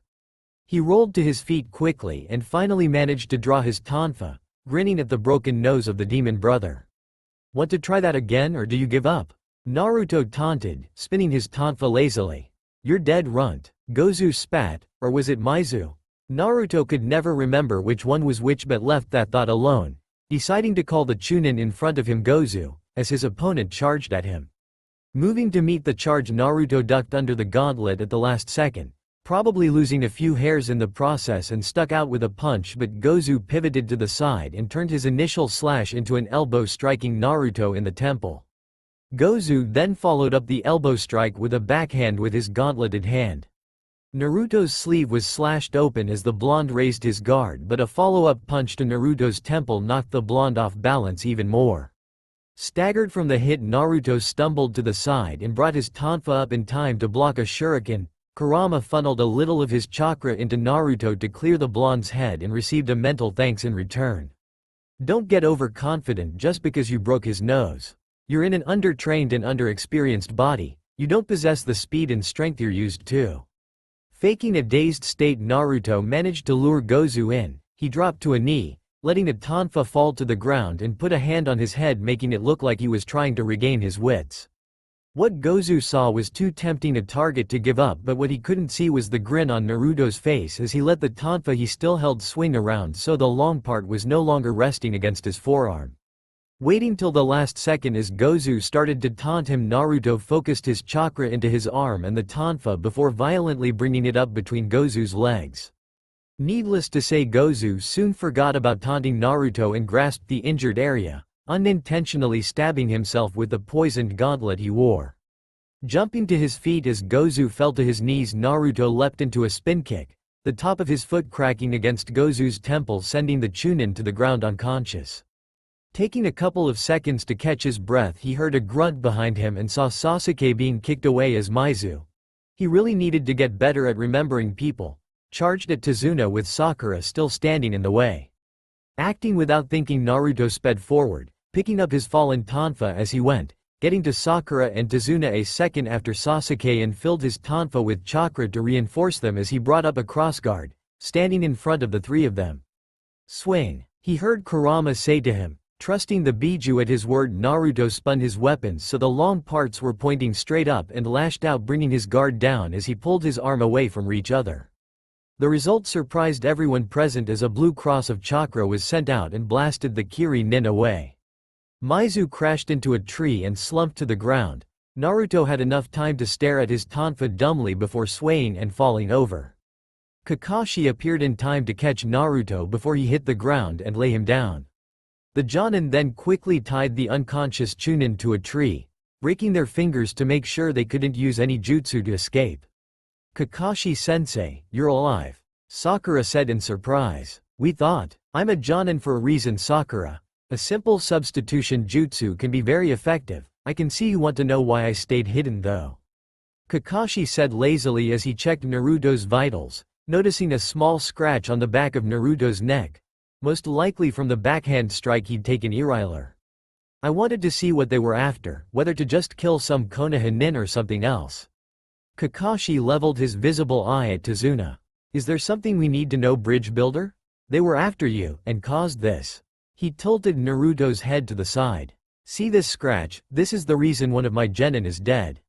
Sakura gasped as her hands covered her mouth, her eyes welling up, and Sasuke merely raised an eyebrow, looking at Naruto as he lay on the ground. But it's only a scratch," Sakura whispered. Gozu and Maizu, also known as the Demon Brothers, a pair of Chunin missing nin from Kirigakure. Their specialty is relentless assault. They won't stop until they're either dead or their mission is complete. The claws on those gauntlets they wear are coated in a deadly poison. It's a miracle that Naruto lasted as long as he did. Kakashi stood and slowly approached Tazuna. The old man's face was pale as snow and his entire body was shaking as what had happened struck him. Naruto wasn't dead, or even close to being dead. He was in fact in perfect health, apart from a little exhaustion from sending out that chakra wave. Kurama had burnt the poison out of his system as soon as it had entered, so he was never in danger, but seeing that Kakashi wanted to make point, Naruto decided to play along and lay as still as he could to see where it ended up. "You are the reason Naruto will never get the chance to achieve his dream of being Hokage. You are the reason I have to tell the Hokage that the boy he sees as a grandson returned to the village sealed in a scroll rather than on his own 2 feet. Naruto worked hard to become a ninja. He mastered a clone jutsu that could kill your average chunin and apprehended a traitor before he even became a genin. He had potential to become an exceptional ninja and had only just began to fully apply himself, but this is as far as he'll ever get." Kakashi continued. "You withheld information that was vital to the mission, putting not only your life on the line but also my team's. The Demon Brothers were after you. This should be at least a B-rank mission. Possibly an A- rank dependent on what else lies in store ahead of us if we choose to continue. With all that's happened, I am well within the rules that you agreed to upon requesting this mission, to either drag you back to Konoha and have your punishment decided there, or make a summary sentence right now and leave you to whatever I decide. Either way, you're looking at long-term imprisonment or death." Tazuna dropped to his knees as tears started to slowly trickle down his face. "Please, my home, we barely managed to scrape the money together to pay for a C-rank mission. We're in desperate need of help. Gato is bleeding our country dry, and the only hope we have of surviving to the end of the year is the bridge I'm building." Tazuna fell forward, touching his head to the ground between his hands. "I'm begging you, help me save my country. I'll give you anything you want. You can take everything I own and return to your village with me in chains. I won't fight or try to escape from you. I'll accept any punishment I'm given, even if I'm condemned to death. Just save my home. Please. It's not just my decision to make, it affects my genin too, so let's have them make the decision." "Sakura, Sasuke, what do you say?" "Leave," Sasuke grunted without hesitation. I think we should help. It sounds like things are really bad there," Sakura said timidly, not looking at Sasuke, fearing the look of disapproval in his eyes. "So that's one for helping and one against. This is a pickle we're in. There's only one way to decide now. What do you say, Naruto?" "We started this mission, might as well finish it," Naruto said as he sat up and stretched, wiping the dried blood off his neck. "There's no way I could be the leader of a village that leaves an entire country to die." Naruto got to his feet and swayed slightly. "Woo, head rush. Anyway, whatever the rest of you do, I'm going ahead with the mission, with or without you." "You're alive," Sakura shouted, but Kakashi-sensei said. Deception is a cornerstone of being a shinobi. Sakura, you need to look underneath the underneath. Naruto was just hit by the shock of sending out a chakra blast like that. Kakashi explained as he put a hand on Naruto's shoulder to keep him steady on his feet. We live in a world that's filled with lies and mistrust. You can't take anything at face value. I needed to know why Tazuna was being targeted, and no, I do. Gato doesn't want the people of Nami no Kuni to finish their bridge because it will cut into his profits. The best way to stop that from happening is to kill the bridge builder. Kakashi turned to look at the unconscious Chunin tied to the tree. Now to deal with those two. Kakashi slowly walked towards the demon brothers. You might want to go and set up a little campsite. There's a clearing a little way into the trees. We need to know what they know. He pulled a kunai from his pouch. You probably don't want to see what I'm about to do. Sakura paled and with a light push on the back from Naruto slowly walked into the trees with Sasuke leading the way and Tazuna following her. You too, Naruto. I have a question first. Kakashi looked back over his shoulder. Hearing Naruto speak caused the trio in the forest to stop and listen. And that question is? What would you have done? What would you have done? Gone back to the village or continued the mission? Kakashi slipped his kunai back into his pouch and with a sigh turned to face Naruto. Why do you want to know? I want to know what sort of person you are. Naruto holstered his tonfa. I know who everyone else is. Sasuke is obsessed with whatever his goal is and only wants to get stronger. He's only putting up with me and Sakura because he has to be in a three-man squad. Sakura is mostly focused on Sasuke and barely tolerates my existence, but she could be a great kunoichi. She just need to get past being a fangirl. She's smart and kind, that's why she chose to help instead of go home. Out of everyone here, Sakura is the best person. Tazuna, he's the easiest to understand. He's a man who loves his home so much he's willing to put his life on the line to save it and won't back down when he's threatened. And what about you? Me? Naruto looked down and put a hand on his stomach. I'm just a guy who's making the best out of life that he can. I never knew my parents and for some reason the village hates me. I was a failure but not anymore. I used to make boasts about being the Hokage, now I'm making a promise. Naruto pulled a kunai from his pouch and quickly sliced his palm, closing his hand into a fist and letting the blood slowly drip between his finger. I am going to become the Hokage, not so people pay attention to me but to protect my home. I vow to protect everyone, whether they're from Konoha or not. If people need help then I'll be there no matter what. I'm going to be the Hokage that leads Konoha into a world of peace. Naruto stared Kakashi dead in the eye. I know who I am, so who are you? Kakashi didn't answer at first, walking towards Naruto and taking his bleeding hand, wrapping some bandages around it even though the cut had started heal. As he made sure the bandage was tight, Kakashi started to speak. A friend once said to me, those who break the rules are scum, but those who abandon their comrades are worse than scum. If I'd been on my own or with a Chunin I'd continue the mission and once the bridge had been completed, take Tazuna back to the village, but being with 3 fresh genin who are outside the village for the first time, I would have had 2 choices. Return to the village with Tazuna and see what the Hokage had to say or make camp here and send a message back to the village requesting backup, which I am actually thinking of doing. Kakashi looked back over his shoulder. It's all dependent on what these 2 have to say, although they're from Kirigakure so what I had planned probably won't be very effective. Well, the one I fought stabbed himself with those claws. We could offer to get them help. Those who work with poisons always make sure they're either immune or had a high resistance to the poison they use. He'll be fine and his chakra has already started to heal the wounds.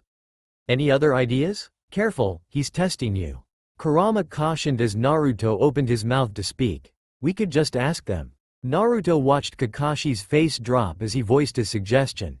We don't really have time to interrogate them here. Anyone they may be working with will probably come to investigate eventually. Kakashi pulled 2 scrolls from his pouch and quickly wrote down a report and a request for backup in one, before walking towards the demon brothers. The 2 of you are going on a trip to Konoha.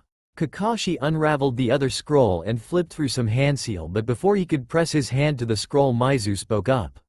Wait, at least tell me how you knew we were there. Your puddle was clean, all the others were muddy. Kakashi replied, slamming his hand to the scroll, simultaneously putting the demon brothers under a stasis jutsu and sealing them into the scroll. The copy ninja then sped through some more hand seals and once again put his hand to the ground. In a puff of smoke, a pug wearing a Konoha headband appeared in front of Kakashi. "Yo," the pug said, raising a paw. "Pakun, I need you to take these scrolls back to Konoha." Kakashi held up one scroll. "Give this one to the Hokage and the other needs to be delivered to Ibiki." "Do I really have to go to that sadist?" "I'm afraid so. I have some prisoners for him to interrogate ASAP.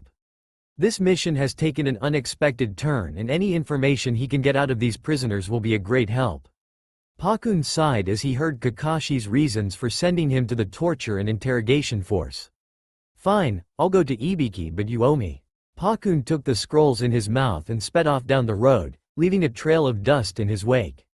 Kakashi stood and walked back to Naruto. Putting a hand on the blonde's shoulder and turning him round, Kakashi started to lead Naruto into the forest. "We'll camp here for the night and move out at first light." Pakun will have reached the village by then, and given Ibiki's track record, he'll have broken the Demon Brothers by nightfall. After that, the Hokage will have organized our backup and they'll be sent out the following morning. If all goes well, they'll arrive in Nami a day or two after us. The copy ninja said. After walking for a minute, Kakashi stopped and with his hand still on Naruto's shoulder caused the blonde to stop too. "Kakashi-sensei? He's sensing your chakra to see if you're lying. Watch how you answer." Kurama warned. "Did you notice anything earlier? Before the attack?" Kakashi asked. "What do you mean?" Naruto replied. "I want to know whether you saw something or knew something about the attack before it happened." "I didn't see anything before. I heard the chains and turned to see you wrapped up in them. It's just that when I was watching who the Demon Brothers were going after, I noticed that you seemed to be fighting your own reactions. It's not uncommon for genin to freeze up during their first battle, and Sasuke would have to come to save you if you had. Like I need him to save me." Naruto spat, sensing Kurama sighing at his reaction.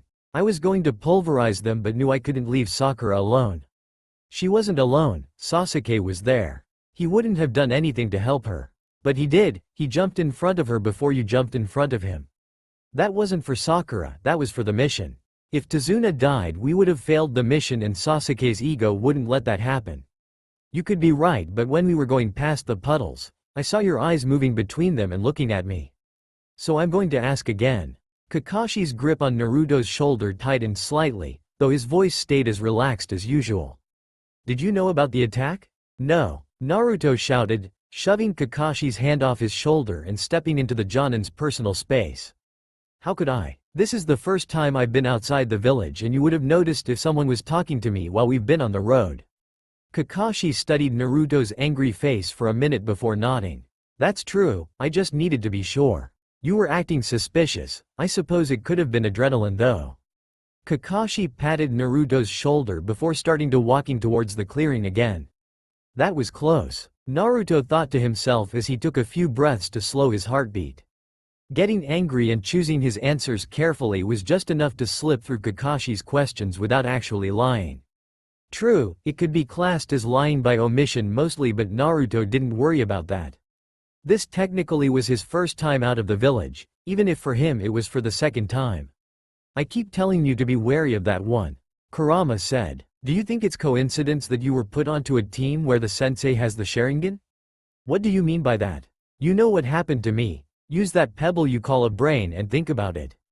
Naruto slowly started to follow Kakashi as he thought about Kurama's question. Stopping, the blonde spun around and punched a tree, his fist leaving an indent that splintered the surrounding wood. Naruto didn't feel any pain, only the pounding of his heart. He stood there breathing heavily as he tried to control his temper. How had he not seen it before? It was all there in front of him, yet he'd been blind to it. "So you worked it out then?"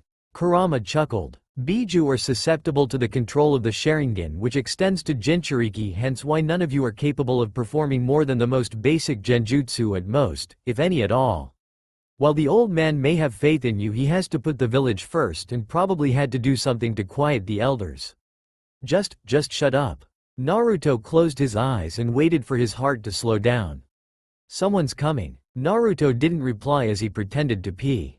"Naruto, where are you?" Sakura called out from between the trees. "I'm over here, Sakura," he replied. "I just needed to pee real bad. I'll be at the camp in a minute." "Oh, okay, I'll let Kakashi-sensei know you're alright." Naruto waited as he listened to Sakura's footsteps fade away. Damn, what? Now I really do need to pee. Naruto heard Kurama sigh and could picture the fox rolling his eyes as he took care of business. The following morning, Naruto and Sasuke quickly packed up their campsite and covered up the fact that they'd been there, in case any more enemy ninja were tracking them. As they continued to walk down the road, Naruto was waiting for Zabuza to appear. He saw the demon of the mist in every shadow and behind every tree. No matter how hard Naruto tried to calm himself down, he couldn't, and as a bush rustled he launched a kunai into it, hearing a dull thunk as it impacted with its target. "What did you do that for, Naruto?" Sakura questioned angrily, stalking toward him. "Sorry, just a little on edge after yesterday," he replied as he went to see what he'd hit. Moving the branches of the bush aside, he saw a snow-white rabbit. Picking it up by its ears, he retrieved his kunai and turning around, Naruto grinned stupidly. "I've got lunch." Seeing Kakashi eye the rabbit reminded Naruto that this had happened before. He'd reacted the same way, except he'd hit the rabbit this time. But the rabbit meant only one thing, causing Naruto's grip on the rabbit's ears to tighten. Zabuza was coming in sooner than expected. "Get down!" Naruto shouted at the same time as Kakashi seen Kabikirabocho speeding towards them. Kakashi dove onto Sasuke and Tazuna, knocking them to the ground as Naruto tackled Sakura a split second before the blade passed through the space her head had been in. Everyone kept their heads down until they heard the sword impact a tree. Slowly lifting his head, Naruto saw Kabikirabocho had sliced halfway through the tree before stopping and crouched on the handle. Staring down at them was Zabuza Momochi. Seeing the demon of the mist and feeling the killing intent radiating from him, Naruto could only think of one thing to say. Fuck is right." Zabuza chuckled lowly before turning his attention to Kakashi as the Jonin stood up with Team 7 and Tazuna following his example. "You know the drill, right? Hand over the old man, you and the kids can walk away. Nothing personal, just business, you understand." The demon of the mist let his killing intent flood the area surrounding the team. Sakura went pale and started to shake while Sasuke froze in place, shock etched into his features. Tazuna looked just as shocked as Sasuke, his eyes flicked around, looking for an escape route. As for Naruto, he simply looked unimpressed as he scratched his ear with his little finger. "What's wrong with the brat?" Zabuza asked Kakashi, towards Naruto. "He should be a mess. I felt worse the first time I pranked the old man." The blonde replied, a slight shiver running down his spine as he remembered the feeling. Around the team, bushes rustled as a band of men rose into view. Naruto counted 10 and knew that Haku would still be somewhere nearby watching. Gently guiding Sakura behind him, Naruto kept his focus on Zabuza. The men surrounding them were just standard thugs, mostly likely hired by Gato. They wouldn't be much of a problem for himself, Sasuke and Sakura to deal with. That was if they hadn't been paralyzed by Zabuza's ki. "I appreciate the offer, but unfortunately I had to decline. Our mission is to protect this man and it would look bad if we failed, you understand?" Kakashi replied, his voice and posture showing he was completely unfazed by the fact he and his team were outnumbered and surrounded. Zabuza nodded and sighed as he ran a hand through his short black hair. "Yeah, I understand. Can't say I'm surprised though, and to be honest I was hoping for this to happen." The demon of the mist grinned under the bandages that covered his mouth.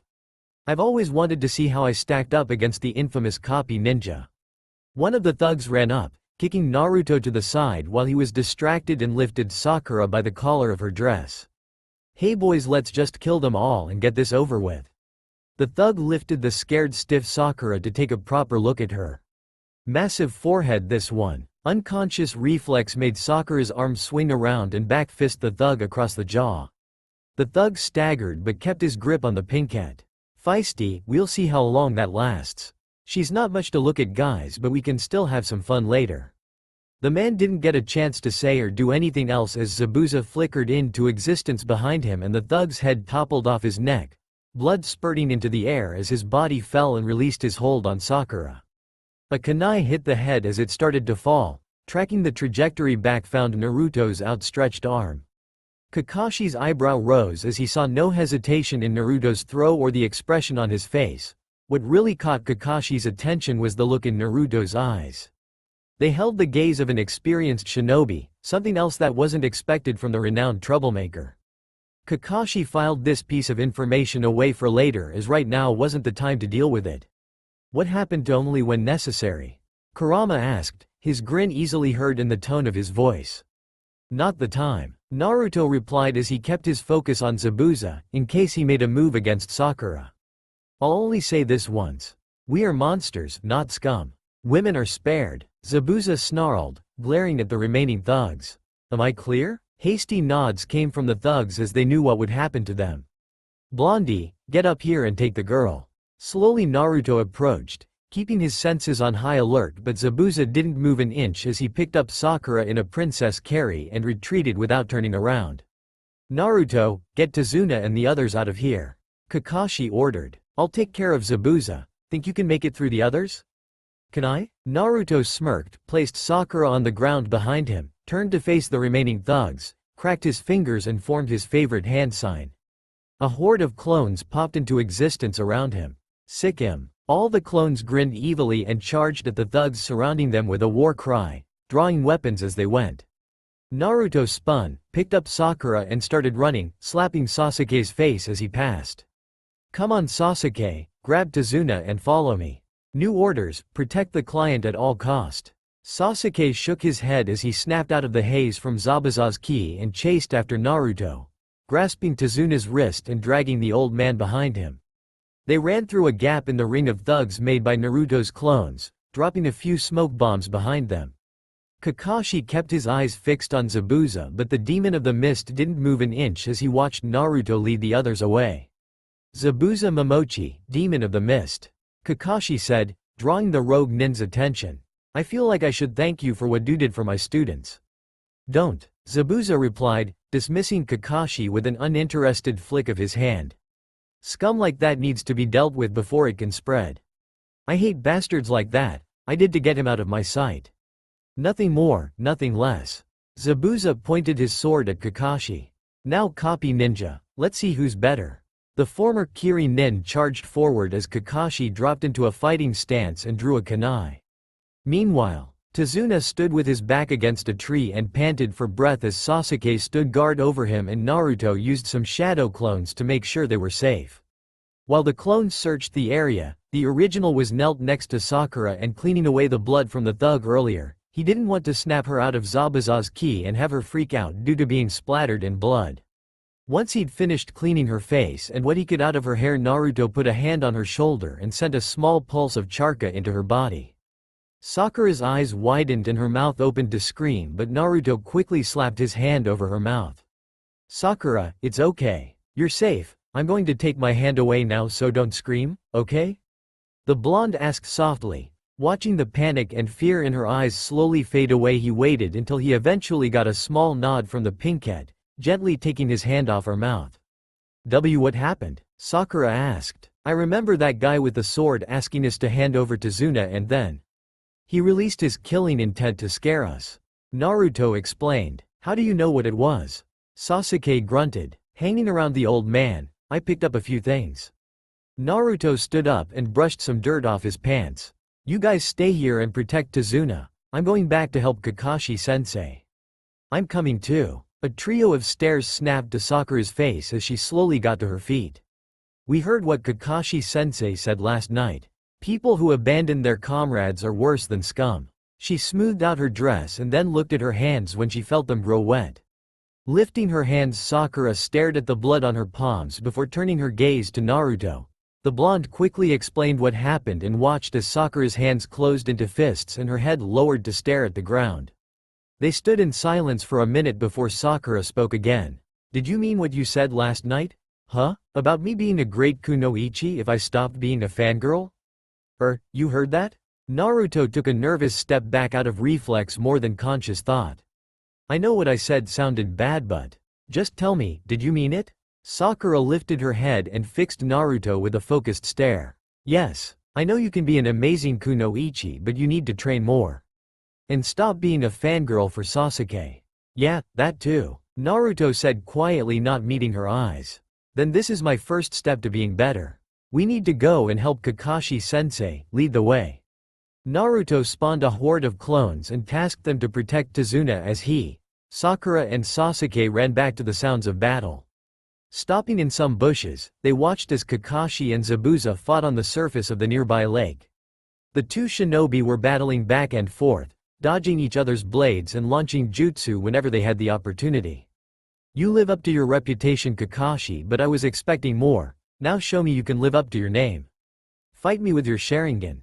Zabuza laughed as he flew into a series of spinning slashes.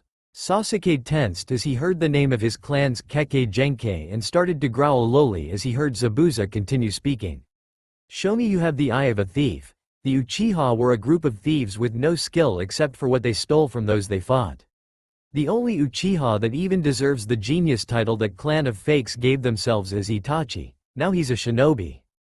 Naruto's arm shot out to grab hold of Sasuke and he managed to hold his teammate back for a few minutes as Kakashi lifted his Hite 8 to reveal his Sharingan. Keeping Sasuke in place was hard and Naruto was forced to release his hold on the Uchiha after being punched in a pressure point. Sasuke leapt out of their hiding place and charged towards Zabuza at full speed, yelling at the top of his lungs, anger burning in his eyes. Naruto was about to follow, but Kakashi was already on an intercept course and pushed Sasuke out of the way a split second before Zabuza would have trapped the Uchiha in a water prison. The downside of Kakashi's actions were that he was now trapped in the water prison. Sasuke jumped to his feet and was about to charge again when Naruto tackled him to the ground. "Don't be an idiot," Naruto shouted, slapping Sasuke across the face with the back of his hand. "He knew we were there and said that to get you riled up. Kakashi-sensei's trapped now because of you." A sharp crack rang out as another slap connected. "Get your head out of your ass and think." Naruto stood up and turned to stare down Zabuza. "Naruto, get out of here and take Tazuna back to the village." "That's an order," Kakashi yelled from within the water prison. "No way," Naruto replied, not taking his gaze from Zabuza as a water clone formed between them. "We are shinobi of Konohagakure, we don't abandon our comrades." His hands rose and formed a hand sign as Sakura drew a kunai and Sasuke got to his feet. 20 clones appeared in a puff of smoke and charged the water clone. Naruto handed a folded-up Fuma shuriken to Sasuke.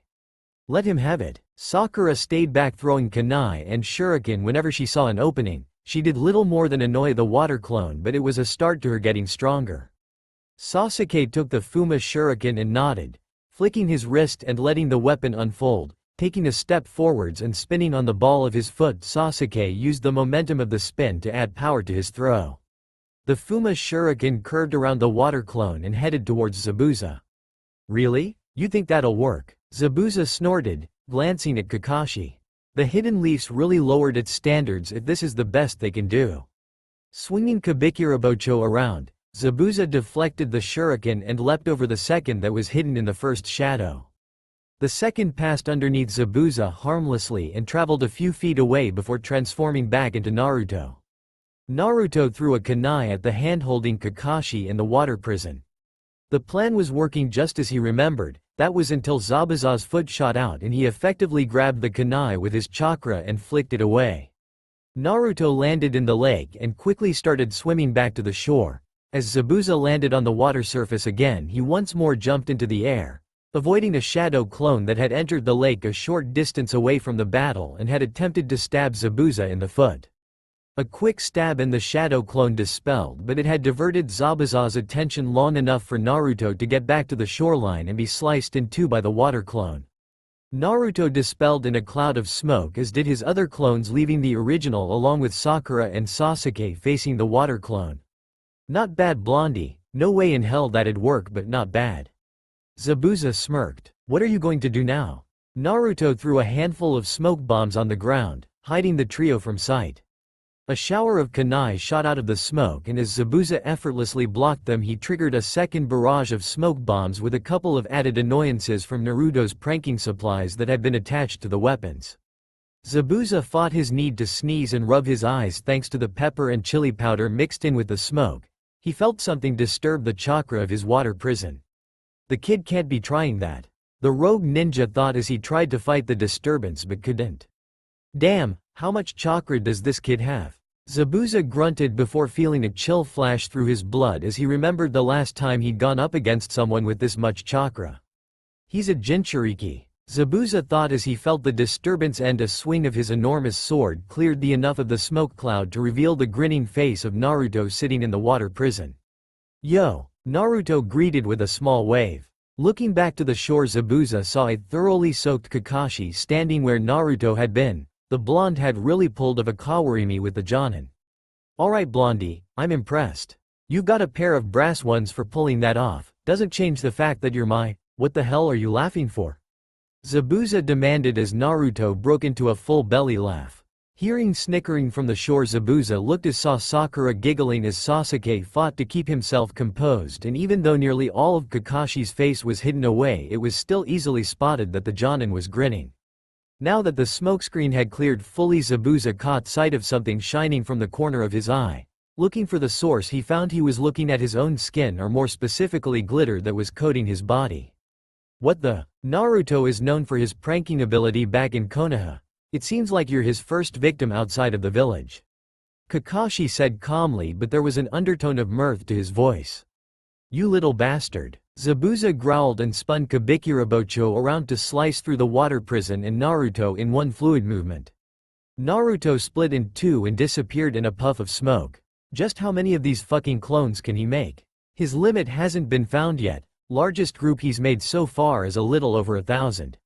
"We couldn't get an exact count because he started fighting himself," Kakashi replied. "The ploy failed, Naruto, you can come out now." A rock behind Sasuke turned into Naruto, but not the usual Naruto. The blonde had appeared in his Oiroge no Jutsu form, complete with clouds. "Forgive me? Za-bu-za-sa-ma." Naruto in a girly voice, accompanying each syllable with a jiggle of his chest. The demon of the mist glared at Naruto and started to snarl, his grip on Kabikirabocho tightening so much the handle's binding could be heard creaking. "You're dead, kid." Zabuza prepared to launch himself at the group when a section of the bushes rustled. All the shinobi went on alert. A dark-skinned man with white hair and a goatee stepped out with Pakun under his arm. He was bare-chested underneath white body armor that only covered his stomach up to his left shoulder. White fingerless glove covered his hands and forearms with 3 red stripes on each forearm section and a silver ring on the back of each hand. A long white scarf was wrapped around his neck and a thick red rope was tied around his waist. Black pants with a band of white cloth tied around each leg just above the knee. His lower legs were covered with shin guards with the same 3 red stripes as his gloves. Black sandals were on his feet and 7 swords were arranged on his back. A pair of oval-shaped sunglasses covered his eyes. He had 2 tattoos, one on his right shoulder and the other on his left cheek, and on his forehead was a hite-8 which consisted of a white cloth and metal plate showing the symbol of Kumogakure. "No way," Naruto thought as he watched Killer Bee step fully into the open. "Well, this is new," Kurama said, sensing his brethren nearby. Seeing the distraction on Naruto's face, Zabuza shunshined behind the blonde, intent on separating his head from his shoulders when twin slivers of light flickered in the corner of his eye. Spinning Kabikirabocho around, he deflected a pair of senbon that had been directed at his neck away and leapt back as Kakashi kicked him in the stomach to lessen the blow. This put him into the path of a more dangerous attack. "Lariat!" B shouted as his arms slammed into the back of Zabuza's neck.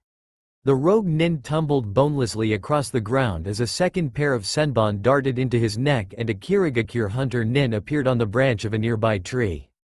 "I thank you all for your assistance." The hunter nin shunshined to Zabuza's side. "Now, if you'll excuse me." Picking up Zabuza's body and Kabikirabocho, the hunter nin shunshined away. "Who was that and why did they take his body?" Sakura asked. "Kirigakure hunter nin," Kakashi answered, shifting his gaze from where Zabuza had been to where Binod stood. "A shinobi's body can hold a lot of secrets about their home village. Hunter nin dispose of the bodies of their village's rogue nin to keep those secrets safe. Though usually they dispose of the body where they find it. Probably took it away because of us being here," Sasuke said. "Maybe," Kakashi murmured, putting the issue to the back of his mind for now. "Thanks for the help," Naruto said, taking a step towards B when Kakashi pulled him back by his collar. "You have my thanks for protecting my student, but if I may ask, what's the Raikage's brother doing so far from home?" Kakashi said, still on high alert with his Sharingan focused on B. "Our villages aren't exactly on friendly terms at the moment. In the middle of Wanderlust, Killer B only did what was just." The main man was sick of being cooped up, took a hike and found this lost pup. B rapped. I have no idea what you're saying. It's okay, Kakashi-sensei. Naruto said, finally getting out of the Jonin's grasp. I speak rap. He said he was bored being stuck at home and decided to take a walk. He found Pakun and I'm guessing wanted to reunite him with his owner. Seeing I was in trouble, he helped out cause it was the right thing to do. Hell of a walk between here and Kumogakure. Also, I don't have an owner and this idiot won't listen to anything I say. Pakun complained, struggling in B's grip. Truth he speaks, kid with the blonde peaks. Naruto, be careful. Kakashi said, tensed for whatever might happen. It's alright, he'd like me. Naruto replied, looking over his shoulder at his sensei before turning back to B, pups with the grown-up. We can intro, if you want to know. Naruto. Kakashi's tone made to point that the blonde was going too far. You want to know me? I'm the notorious killer B. B released Pakun, who ran over to stand next to Kakashi, as he moved his arms around in a rap manner. Working with a cause no one else can, except for me, the main man. Yeehaw. My turn to educate, so yo, knowledge be sat. Naruto then pointed to each of his teammates in turn. Kakashi reads porn in every room. Sakura's a cherry just starting to bloom. Sasuke's buried deep in gloom and I'm Naruto the next Hokage, boom. Naruto punched the air before pointing at his teammates again and continuing ignoring the looks of disapproval and annoyance from Kakashi. Sensei is his role, she's got lions in her heart, he's got a fire in his soul and I've got a beast in my belly that's too hard to control. While he was rapping, Naruto's arms moved around in the same manner as B's did. Naruto. Kakashi shouted as he watched B's eyebrows raise in surprise. B's surprise faded quickly as he took a step towards Naruto and held out his fist. Don't be a chump, prove it with a fist bump. Naruto put his fist to B's without hesitation and the pair stood still while their demons connected. Yuki, it's been a long time. Kurama said with a grin as the Biju looked at each other. Their fists pressed together like their hosts. Yuki was fully released while Kurama was reaching through the bars of his cage. Kurama, you've certainly become more civil. Care to tell me why you seem to be helping your host? The Eight Tails replied. Oh, I'll tell you, but you probably won't believe it. Kurama chuckled before starting his explanation. Once he finished, there were a few minutes of silence as Yuki thought about what he'd just heard. Well, you were right. I'm having trouble believing you, but there are certain things you said that neither you nor your host could know without being in Kumogakure to see it for yourselves. I'm inclined to believe that you're telling the truth. The question now is, what do we do to stop it from happening? That is something we're still working on. For now, spread the message onto Matabi and your host. Then I suggest getting as strong as possible and try to get Kumogakure prepared for a possible world war, but don't let the blowhard of a cage try invading other lands. Naruto will be doing the same in Konohagakure, and if events play out the same that Naruto and I saw, we'll try and get Shukaku to go along with the plan. Good luck convincing him. Last I heard, he'd given himself over to bloodlust. Leave that to Naruto and I. If all goes to plan, Shukaku will help. He is a Biju after all. Self-preservation is our highest priority. Kurama looked away from Yuki as if he'd seen something. We're about to have some company, time for us to part. The two demons nodded to each other and separated their fists. B and Naruto separated their fists seconds after their Biju did and took a step back from each other. Before any words could be exchanged, a woman burst through the tree line and landed behind B. She was followed by another woman, a young girl and a young man. The first woman looked to be in her mid-20s. She had pale skin and sandy blonde hair bound in a ponytail with bandages. Her eyes were dark and she wore red lipstick. A short-sleeved black and purple blouse covered her torso as matching black pants covered her legs. Both her blouse and pants had a cloud-like design on them. Purple fingerless gloves were on her hands. With bandages wrapped around her forearms, and additional a chain of blue beads circled her left forearm over the bandages. Her outfit was finished with standard shinobi sandals, a kunai holster on her right thigh, a red sash around her waist and a Kumogakure Hite 8 on her forehead. The second woman had chin-length blonde hair and was a similar age to the first. Her eyes were blue and she wore an aloof expression. She wore gray robes which were open enough to reveal some of her considerable bust and the mesh armor she wore beneath her robes. A pair of red armguards covered her forearms, high boots protected her lower legs, and a modified flak jacket was fastened around her waist like a girdle. A tanto was strapped horizontally to her lower back and one hand rested on the handle. The woman didn't seem to be wearing a hite-8. The young girl was only slightly older than Naruto currently was, meaning she was in her early to mid-teens. She had the same dark skin as B, red hair and amber eyes. She wore a simple long dress with short sleeves and slightly frilled edges covered with the same type of body armor as B. She wore her hite-8 like a bandana, black boots with white soles. A simple pair of yellow earrings hung from her ears and a long sword was strapped to her back. The young man was similar age to the girl. He had short spiky white hair and dark eyes. His outfit consisted of an overly long shirt complete with hood. Red bandages were wrapped around his forearms and lower legs. His flak jacket mirrored that of B's and the young girl's. A lollipop stick hung from his mouth and he carried a long sword on his back. His hite-8 was firmly tied around his forehead on black fabric. The four Kumo nin looked at Naruto and the rest of Team 7 in surprise. They have Lord B. The girl with red hair reached for her sword as she rushed forward as Sasuke did the same. The woman with chin-length blonde hair stopped the red-haired girl as Naruto tackled Sasuke to the ground. Article 12, Kakashi said quickly, getting an understanding nod from the two blonde women. Article 12? Sakura asked. Article 12 of the Shinobi Code. The woman with a ponytail replied. Don't they teach you anything in Konoha? It can be invoked between shinobi of different villages to allow peaceful negotiations in unexpected circumstances. The woman noticed the spiral emblem on Naruto's sleeve as he struggled to hold Sasuke down. Hey cute kid, what's your name? Sasuke stopped his struggling to glare at the woman and opened his mouth to answer, but the woman interrupted before he could get any words out. Not you, the blonde kid. In his surprise, Naruto fell back as Sasuke pushed him off and stalked over to Kakashi. Brushing dust off himself, Naruto formed a ram seal and flared his chakra. Why are you trying to dispel a genjutsu? The other blonde woman asked, having let the red-haired girl go once she'd calmed down. He's the one who get the attention, not me. Naruto explained, jerking a thumb towards Sasuke. Being called cute has never happened to me before. The blonde with the ponytail raised an eyebrow. Really? 'Cause the whiskers are cute and you've got beautiful eyes, not like dark and pasty there. Anyway, what's your name? Out of the corner of his eye Naruto saw Kakashi subtly shake his head. Chuckling lightly, Naruto gave the woman the most charming smile he could muster. Isn't it manners to introduce yourself first? The woman chuckled lightly, raising her hand to her mouth and resting the side of her index finger on her lips. She moved her hand away with a slight flick of her wrist, a small smirk playing across her red lips. That's true, my name is Yugito Ni. This is Samui, Karui and Omoi. It seems as though you've already met Lord B. Yugito took a step forward and smiled at Naruto.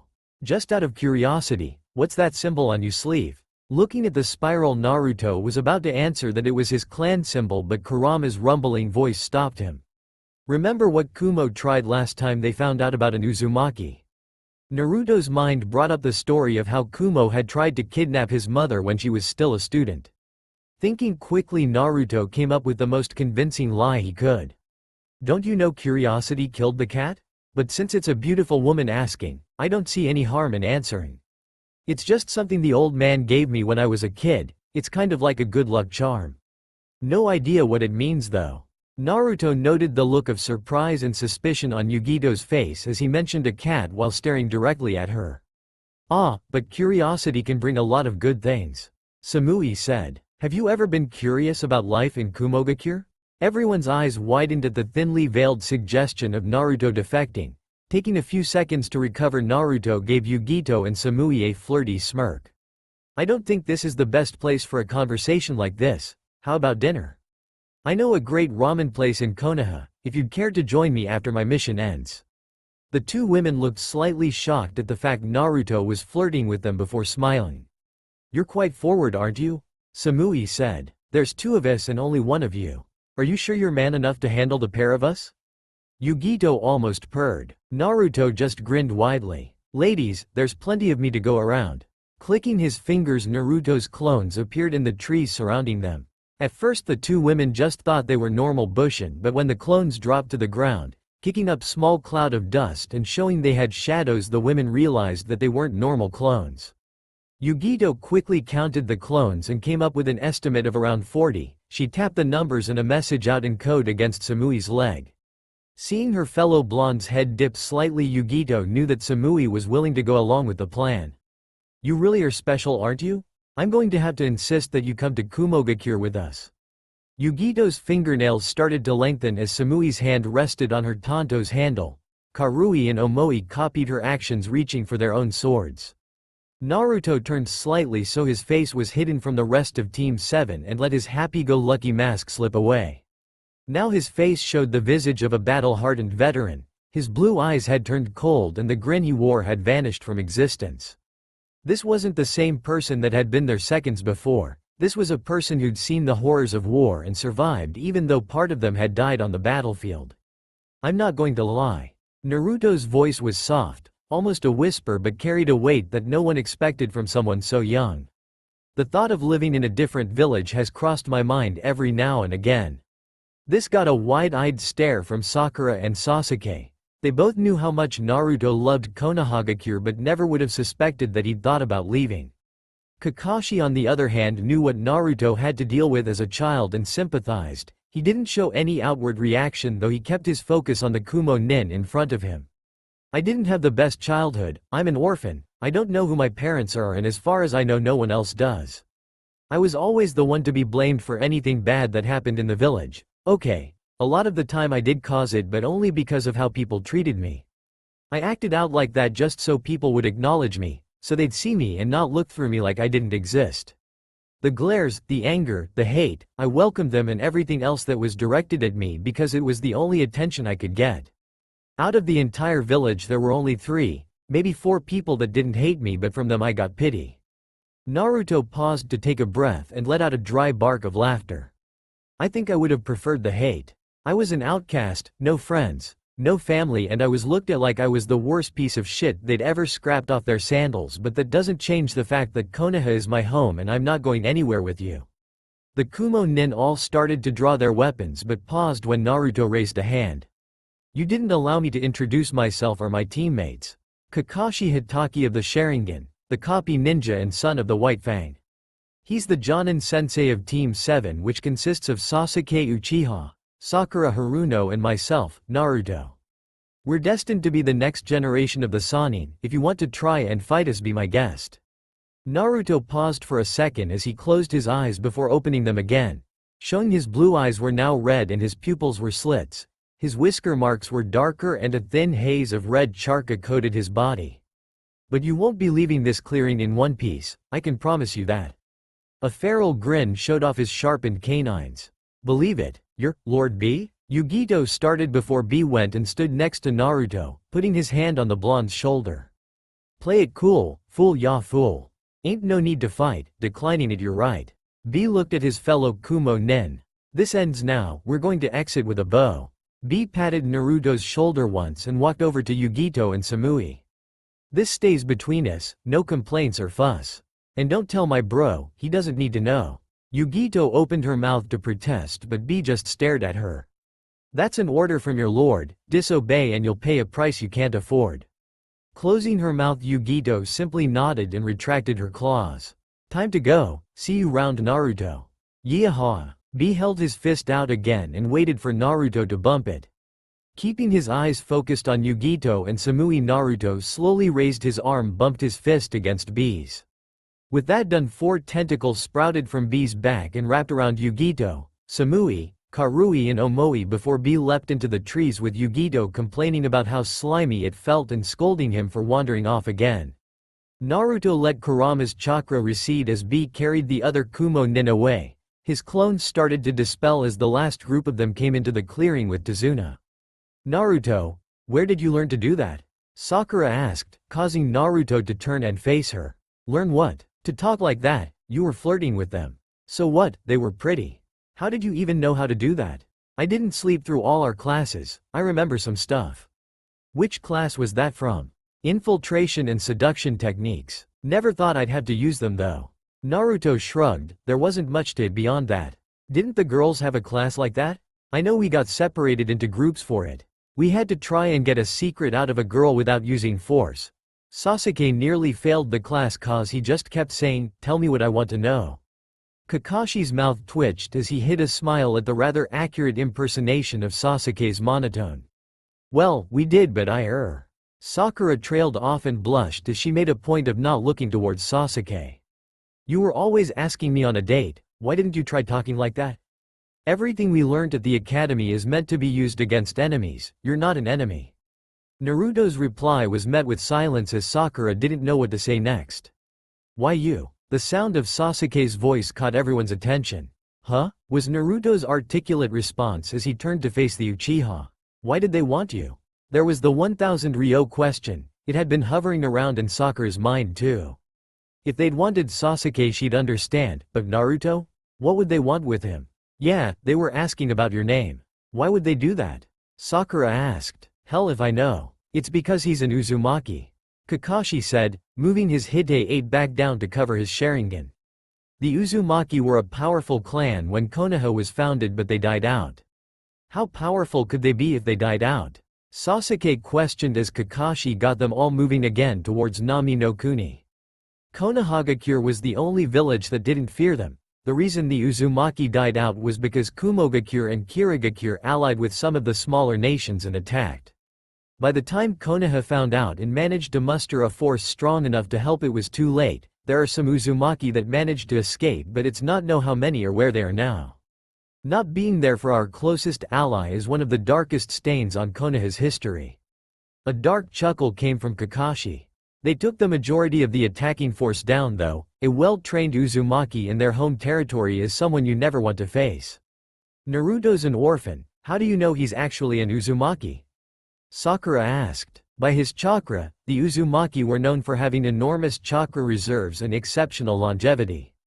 As a newborn, Naruto had more chakra than your average Chunin. Now his reserves are larger than mine and they'll only get bigger. That still doesn't explain why they were after him. Sasuke grunted. Kumogakure would have had Naruto impregnate their strongest kunoichi. Imagine a group of shinobi with chakra reserves like Naruto's, now imagine that they had an army like that. Kumogakure's main focus is on military power. Having Naruto, they would have been more powerful than ever before. "Wait a minute," Naruto shouted. "I would have had Y times with those blondes? Can I change my mind and go find them?" Naruto's answer was an unimpressed expression from Kakashi and a punch to the head from Sakura. "Okay, I get it, not the time for jokes. We need to get to Nami no Kuni as soon as possible." Kakashi said. "Pakun, give me those scrolls back. There's something I need to add to them." "Sure thing, Kakashi." Pakun dropped the scrolls on the ground. Kakashi knelt down and opening the one for the Hokage, adding a few more lines to it before closing it and handing the 2 scrolls back to Pakun. "Now I need you to get to Konoha as quickly as you can, and try not to get stopped again. If that weirdo tries to grab me again, I'll chew his beard off." Pakun picked up the scrolls and dashed into the trees, leaving a dust trail behind him. "Now that's done, we're heading out again."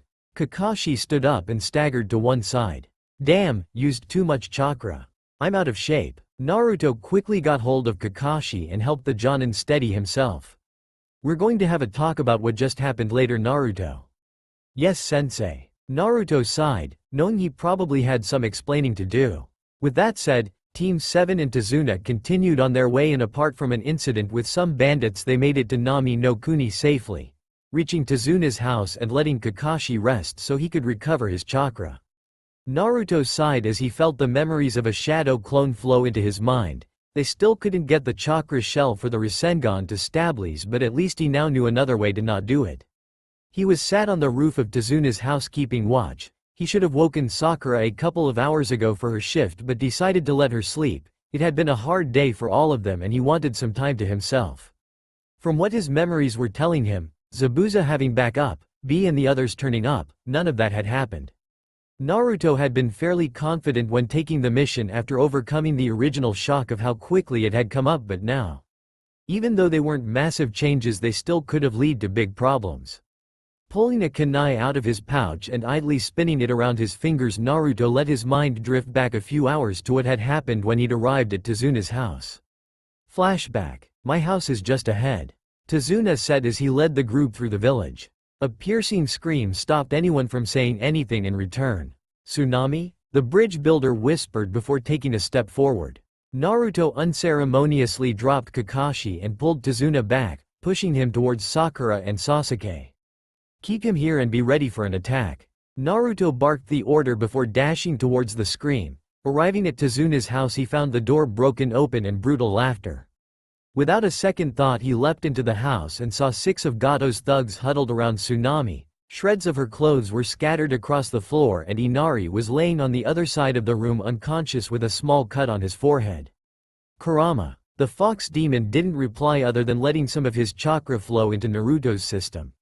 Much like the show of force against the Kumo Nen earlier that day, Naruto's eyes turned red and slitted, his whisker marks darkened, his nails grew into claws and his teeth sharpened. He dropped his bag before shrugging off his jacket and leaping over the thugs, landing between them and Tsunami. He held his jacket back to Tsunami, and as soon as he felt the weight lifted from his hand, he went on the attack. The thugs didn't stand a chance against him. The first one was down before any of them could blink, the second shortly afterwards, the third actually managed to reach his weapon before Naruto broke his arm in 3 places and kicked him across the room. The remaining 3 charged at Naruto while drawing knives and hatchets from their belts. Staying low, he ducked under their attacks and lashed out with a vicious uppercut, knocking the 4th thug out of the fight. The last 2 tried to trap Naruto in a pincer movement but were taken down by a split kick to the nose. That last move was just showing off. Kurama said as he pulled his chakra back. I needed to take them out before anyone came to investigate. Naruto replied as he pulled some ninja wire from his bag and started tying the thugs up. I understand that, but by doing that you've split your pants. The fox chuckled. I thought it was a bit drafty, I'll fix them later. He continued to tie the thugs up, and just as he finished, Sasuke appeared at the door, with a kunai in each hand. He looked around the room, taking in the shreds of clothes, broken door, tied up thugs and Tsunami fussing over her son, with Naruto's jacket and blanket from his bag covering her. Clear? He asked. Clear, bring them in. Naruto sighed in reply, taking deep breath to calm his heart rate and get control of the adrenaline that was flowing through his body. Sasuke nodded and disappeared, returning a few seconds later supporting Kakashi's weight as Sakura and Tazuna in front of him. Tsunami! Tazuna shouted as he ran to his daughter. What happened? Are you and Inari okay? We were fine, father, the blonde boy saved us before anything happened. Tsunami said, hugging her father. Thank you, Tazuna said gratefully. I just did what was right. Naruto replied, rubbing the back of his head. I'll fix everything up while you look after your family. I'll go on watch, Sasuke said as helped Kakashi to a chair before he walked out of the door and leapt up to the roof. I'll see to any injuries, Sakura added as she pulled a medical kit out of her bag. Am I even needed on this mission? Kakashi asked. You need to rest, Kakashi-sensei. Sakura replied. You've used too much chakra. We can handle everything till you've recovered. With that said, Sakura walked over to the reunited family and upon Tsunami's insistence, started to treat Inari's head wound. Naruto, there's an empty room upstairs. Take your sensei up there so he can rest comfortably. Tazuna said. It's the second door on the left. After giving the old man a nod of understanding, Naruto picked up his bag, helped Kakashi to his feet and took him upstairs to the room. As he left his teammates to their tasks, Naruto heard Sakura start to giggle. Close the door, Naruto, Kakashi said as soon as they crossed the room's threshold. The blonde nudged the door closed with his foot before lowering Kakashi onto the bedroll. There's a few things we need to talk about. I know, Naruto replied. He thought about trying to get out of this talk, but the edge in Kakashi's voice told him there was no avoiding this. Sit down. Naruto dropped to the floor and crossed his legs. You know what I want to talk about, don't you? That wasn't a question, just a statement of fact, but Naruto nodded in answer anyway. You accessed the chakra of the 9 tails. You told those Kumo Nin that you're a Jinchuriki, and I saw no hesitation in your eyes or your aim when that thug had hold of Sakura. You were aiming to kill, without remorse, and you would have if Zabuza hadn't beaten you to it. Too much is happening right now to get into this properly. I will be telling Lord Hokage about this when we return to the village, but for now I've like some sort of explanation. Kakashi's one visible eye bore into Naruto as he waited for an answer. Blame me, tell the Cyclops that I offered you a deal. I help you fight so that I don't disappear into the void for a decade if you die. Kurama said quickly. It'll keep him off your back for a little while at least. The Kyuubi. He doesn't like being in me but he likes the idea of dying less. I'm not the best ninja. I'm the dead last. Outside of the village I wouldn't stand a chance on my own against a strong enemy. The Kyuubi gives me power to fight and I keep us both alive. That explains using the fox's chakra. Now explain the Kumo Nen. The Kyuubi told me about Killer Bee and that his tenant could sense the fox in me. It was better to just come out with it and try to gain Bee's trust. The fist bump let the Kyuubi talk to the Eight Tails and convince him to keep us a secret. How exactly did he do that? Self-preservation. Self-preservation. The Kyuubi said all of the tailed beasts want to stay alive and if my identity was told to the Raikage then when he eventually came back from the void, he'd head straight for Kumo and eat Bee. That may stop Bee but not the other Kumo Nen. They'll listen to Bee. Iruka-sensei told us that Kumogakure is like a giant army. Bee's a higher rank so they'll follow his orders, they respect him too much to go against him. You seem strangely confident in Bee, almost like you know him well. Growing up as the village scapegoat, I had to learn to get a good read on people quickly. Bee's a good man, a very strange man but I know I can trust him. We'll leave that subject to one side for now. Kakashi said with a sigh, running a hand through his hair. This is something I never thought I'd have to deal with this early with a genin team. You went for the kill, without hesitation or remorse. If I'm being honest, I thought Sasuke would have been the first. He held up a hand as Naruto opened his mouth. Don't try and deny it, I saw it in your eyes. For that split second, you looked like a veteran who's been through a world war. I saw the way I used to be in your eyes, Naruto. What happened to make you like that? I don't know, I just reacted when that guy started talking like that. I couldn't let something like that happen to Sakura. That still doesn't explain the look in your eyes. I'm going to have to come clean. Naruto thought to Kurama. Not yet, we need more time to prepare. Well, what the hell could I say? If I don't say anything I'm getting a private conversation with Ibiki, if I tell the truth I'm getting a psych eval and if I say it was you helping me we're both getting slapped with a stronger seal. Say it was something in your past, you had to fend for yourself and killed a rat for food. You thought of that guy as a rat. Like anyone's going to believe that. Fine then, you're on your own. Kurama cut the connection between them and left Naruto to find a way out on his own. Naruto, I'm waiting for an answer. Kakashi said. I can't explain it. I saw one of my precious people being threatened and my body acted. Alright, but we'll return to this after the mission. Kakashi rubbed his neck. He really needed to rest but this conversation couldn't wait. I know you lied about Lord Third and his killing intent. There was only one time he used that on you and that was when you thought it was a good idea to fill his hat with glue and slam it onto his head. He didn't make it as intense as Zabuza was. You should have been paralyzed just like Sasuke and Sakura. So how did you resist Zabuza's ki? Kyuubi snapped me out of it. He said something about having an ability to sense emotions and brought me out of it. I thought it might mess with Zabuza's head to see a fresh genin not react to it. That fits with your explanation of the deal you have with the Kyuubi. One last question then I need to rest. How did you about my father? I make a point of not mentioning him and I know that there's no record of it. I asked Lord Fourth to redact any connection between my father and myself. Why? Naruto asked, stalling for time so he could think of an explanation that Kakashi would buy, at least for the moment. Naruto, I'm the one asking the questions here, answer me. I'll answer if you do. The pair stared at each other for a minute before Kakashi sighed. He really couldn't be bothered dealing with this right now. For the same reason you act out, I wanted to be known for who I am. You act out so people acknowledge you. I cut the connection so that I could make a name for myself and not from my father's name. Now answer my question, how do you know? Naruto nodded. He'd used the time given by Kakashi's answer wisely and had thought up an excuse that Kakashi should believe. Guy-sensei, when we were training he went into one of his speeches about a youth spring of fire, or something like that. I tuned most of it out but I listened enough to hear him say his eternal rival was the son of the White Fang.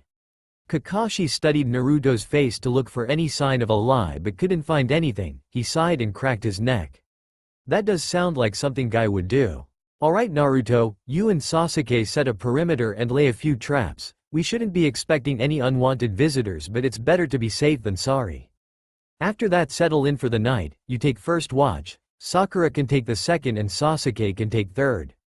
Be on your guard, I don't think Zabuza's finished with us just yet. Zabuza's still out there? The hunter Nin should have burned his body where it was found, not taken it somewhere else.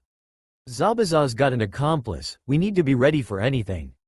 Tell Sakura and Sasuke but let Tazuna look after his family for now, we can tell them in a day or two.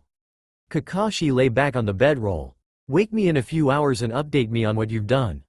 With that said, Kakashi closed his visible eye and Naruto left the room. Before returning to the lower floor, Naruto opened his bag and changed out of his damaged pants. He took out his spare pair and quickly changed into them. Flashback end. Naruto tensed as he felt something on the roof behind him. He jumped to his feet and spun around with his kunai ready. Letting out a held breath, Naruto relaxed when he saw it was Sakura. Don't sneak up on me like that, Sakura, I could have hurt you. I gave the signal that I was coming, you didn't reply, so I came to find out why. She replied as she walked closer. Sorry, just thinking. Naruto let out a dry bark of laughter. I know, it's surprising, isn't it? Me thinking. No, not that surprising.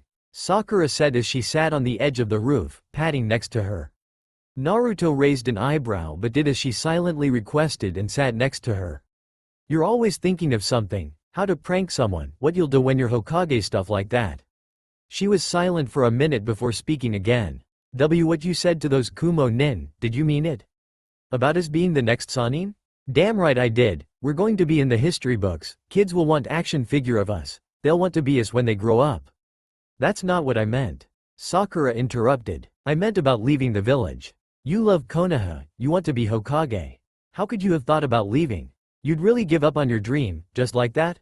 She watched Naruto's face to gauge his reaction. A multitude of emotions rippled across it.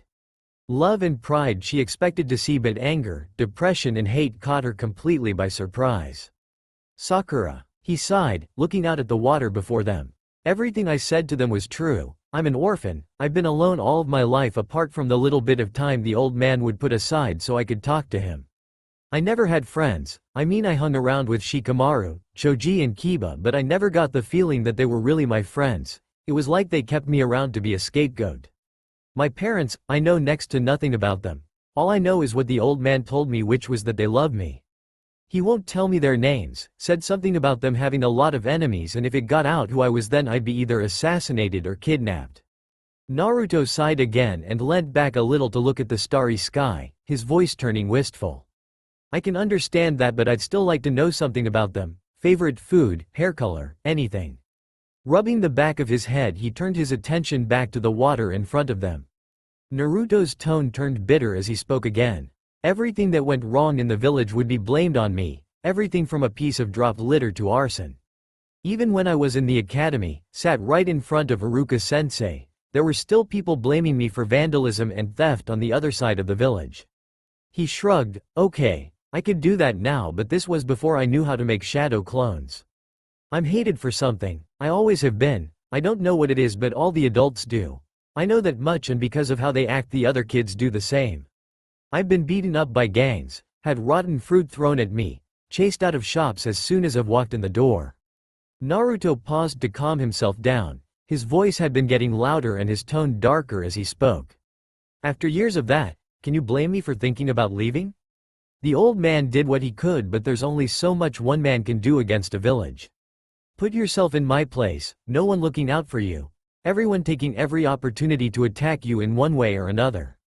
Can you honestly tell me you wouldn't wonder about what it would be like if you lived somewhere else? He turned to face Sakura, staring directly into her eyes, letting her see the tears welled up in his. Being hated hurts, but not as much as being pitied or treated as if you don't even exist. Sakura didn't know what to do.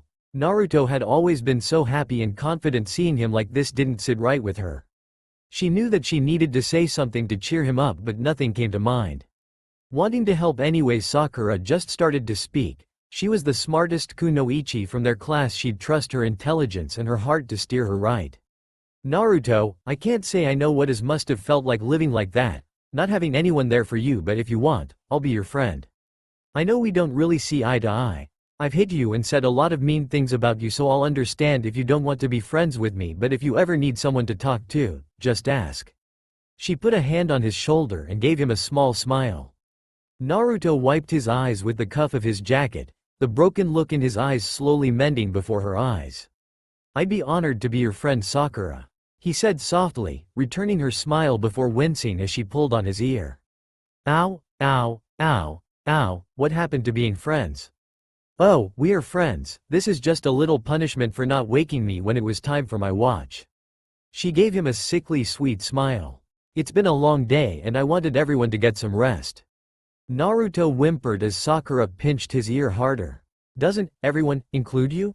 There was that sweet tone again. How could something that sounded so nice be so scary? "Yeah, but I'm never tired."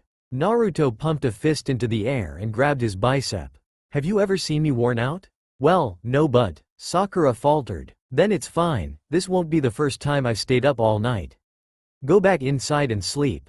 "No, I'll stay here and help you keep watch." Sakura gave him a small smile. Two pairs of eyes are better than one after all. Naruto just looked at her blankly.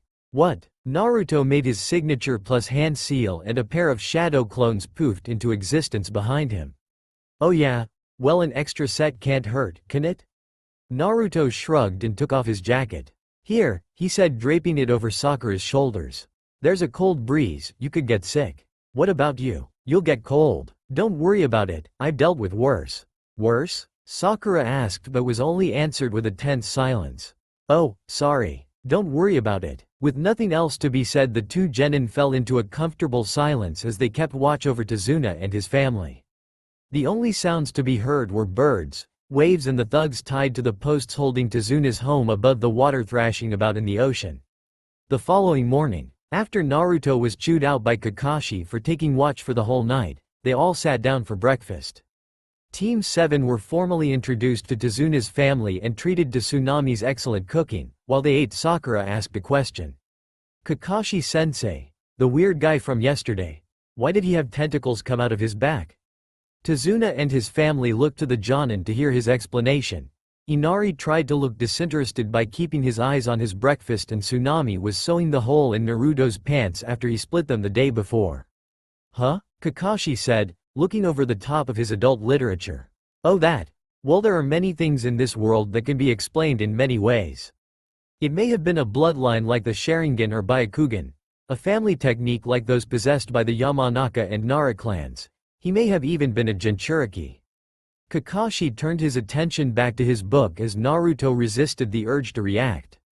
"A Jinchuriki? What's that?" A Jinchuriki is someone who has one of the tailed beasts sealed inside of them. "Couldn't they kill it like the fourth Hokage did?" Again, Naruto fought against his reactions. Lord Fourth sacrificed himself to deal with the 9 tails. Kakashi hid his hesitation by turning the page of his book. A lot of people say they'll sacrifice themselves for their home, their family, or whatever they've pledged themselves to protect, but when the time arrives and demands a live to save others, not everyone is willing to pay that price. Some run and some try to bargain, while others look into different options. "So, Jinchuriki are as strong as the tailed beasts?" Sasuke asked, breaking his silence. "They can be, it all depends on how much control they have over their tailed beast." Peeking over his book, Kakashi saw confusion on Sakura and Sasuke's faces. "Think of it like this, you're the Jinchuriki of the 4 tails, and let's say that the 4 tails power is represented by 4 kunai. A storage seal is on your skin and represents the fact that the 4 tails is sealed inside you. On your own you only have access to your own chakra, but with training you can start to draw on the power of the tailed beast inside you. The first stage would be calling on and controlling 1 tail's worth of power. In this analogy that would translate to calling out 1 kunai from the storage seal. The second stage would be calling out a 2nd kunai. The process continues until you gain control over all of the tailed beast's chakra." Sounds easy enough. There is something I've missed that wouldn't fit with the kunai analogy. From what I know, the tailed beasts possess some level of intelligence and will fight you every step of the way. When you draw on their power, they in turn can influence you. They will do whatever they have to in order to release themselves from their host. Only those who possess exceptional willpower and powerful chakra are chosen to host a tailed beast. "You mean someone like Naruto?" Sakura asked. Naruto couldn't stop himself flinching at the question. True, Naruto does possess the necessary criteria to hold a tailed beast, but his personality isn't what is usually looked for in a Jinchuriki. He's too unpredictable, too free-willed. Complete and utter loyalty is a trait that comes first for a lot of villages. While Naruto is loyal, he's loyal to Lord Hokage, not the village. As you heard yesterday, Naruto has a number of reasons to have grievances against the village, so that would make him a threat should he decide that he's had enough. When a village creates a Jinchuriki, they don't want to risk it being someone that could take all of that power and turn it against them, or worse, give in to the power and release the beast inside of them. Silence fell over the group for a minute before Kakashi spoke again. Putting this topic to one side, it's time to talk about how we're going to proceed. Kakashi snapped his book closed and focused on Tazuna. It would be best if you could stay here for the next couple of days. I'm still recovering from my battle against Zabuza, and I wouldn't put it past Gato to attempt another attack as soon as you appear on the bridge. Our backup should have arrived either tomorrow night or the following morning, and you can carry on building the bridge then. Naruto can give you a small army of shadow clones to help with the building efforts, whether it's actually building the bridge or just carrying things. Why can't his clones be used for protection now? Tazuna asked. Because Naruto isn't experienced enough, and therefore neither are his clones. Add to that the facts that they dispel with one hit, and Gato will more than likely have his lieutenants join in the battle now that he no doubt knows that you've hired shinobi. It is in all of our best interests to wait until our backup gets here and I've recovered more. Kakashi turned his attention to the three genin. Till that happens, I want the three of you to keep watch and train your chakra control. You know the tree walking exercise, so use that as much as possible. You'll build up your chakra reserves too, not by much, but I have a feeling we're going to need every bit of improvement, no matter how small it may be. I have a question, Sasuke said. You've got the Sharingan, how? Although it was phrased as a question, it sounded more like a demand. That is a long story and one I don't feel like reliving. Kakashi sighed and took out his book again. For now, I'll just say that a friend gave it to me. Why would he give someone his Sharingan? Again, the question was more of a demand. Kakashi stayed quiet and opened his book. Tell me why, Sasuke shouted, moving to tear the book from Kakashi's hand only to end up face first on the ground with Kakashi holding his arms behind his back and a foot on the back of his head before he could blink. If you want to know why, you have to earn the right to ask that question first. Kakashi spoke calmly in his usual relaxed manner, but there was an underlying tone that said he was tired of Sasuke's attitude while still reading his book. Genin Uchiha, your insubordination has been noted and will be brought before the Hokage. Normally something like this is dealt with on the spot, but given the circumstances we currently find ourselves in, I cannot deal with the confinement of a team member without putting the rest of the team in jeopardy. There is one thing I can do, though, that should instill at least some form of common sense into you. Kakashi took hold of two of Sasuke's fingers and broke them, ignoring the cry of pain. The normal punishment would be a chakra suppression seal and breaking both of your arms. You've gotten off easy. Kakashi got off of Sasuke and unclipped one of the pockets of his flak jacket, catching a scroll with practiced ease as it fell out. Sakura. The pinkette flinched and turned to the Jonin. Why yes, Kakashi-sensei? Here. He tossed her the scroll.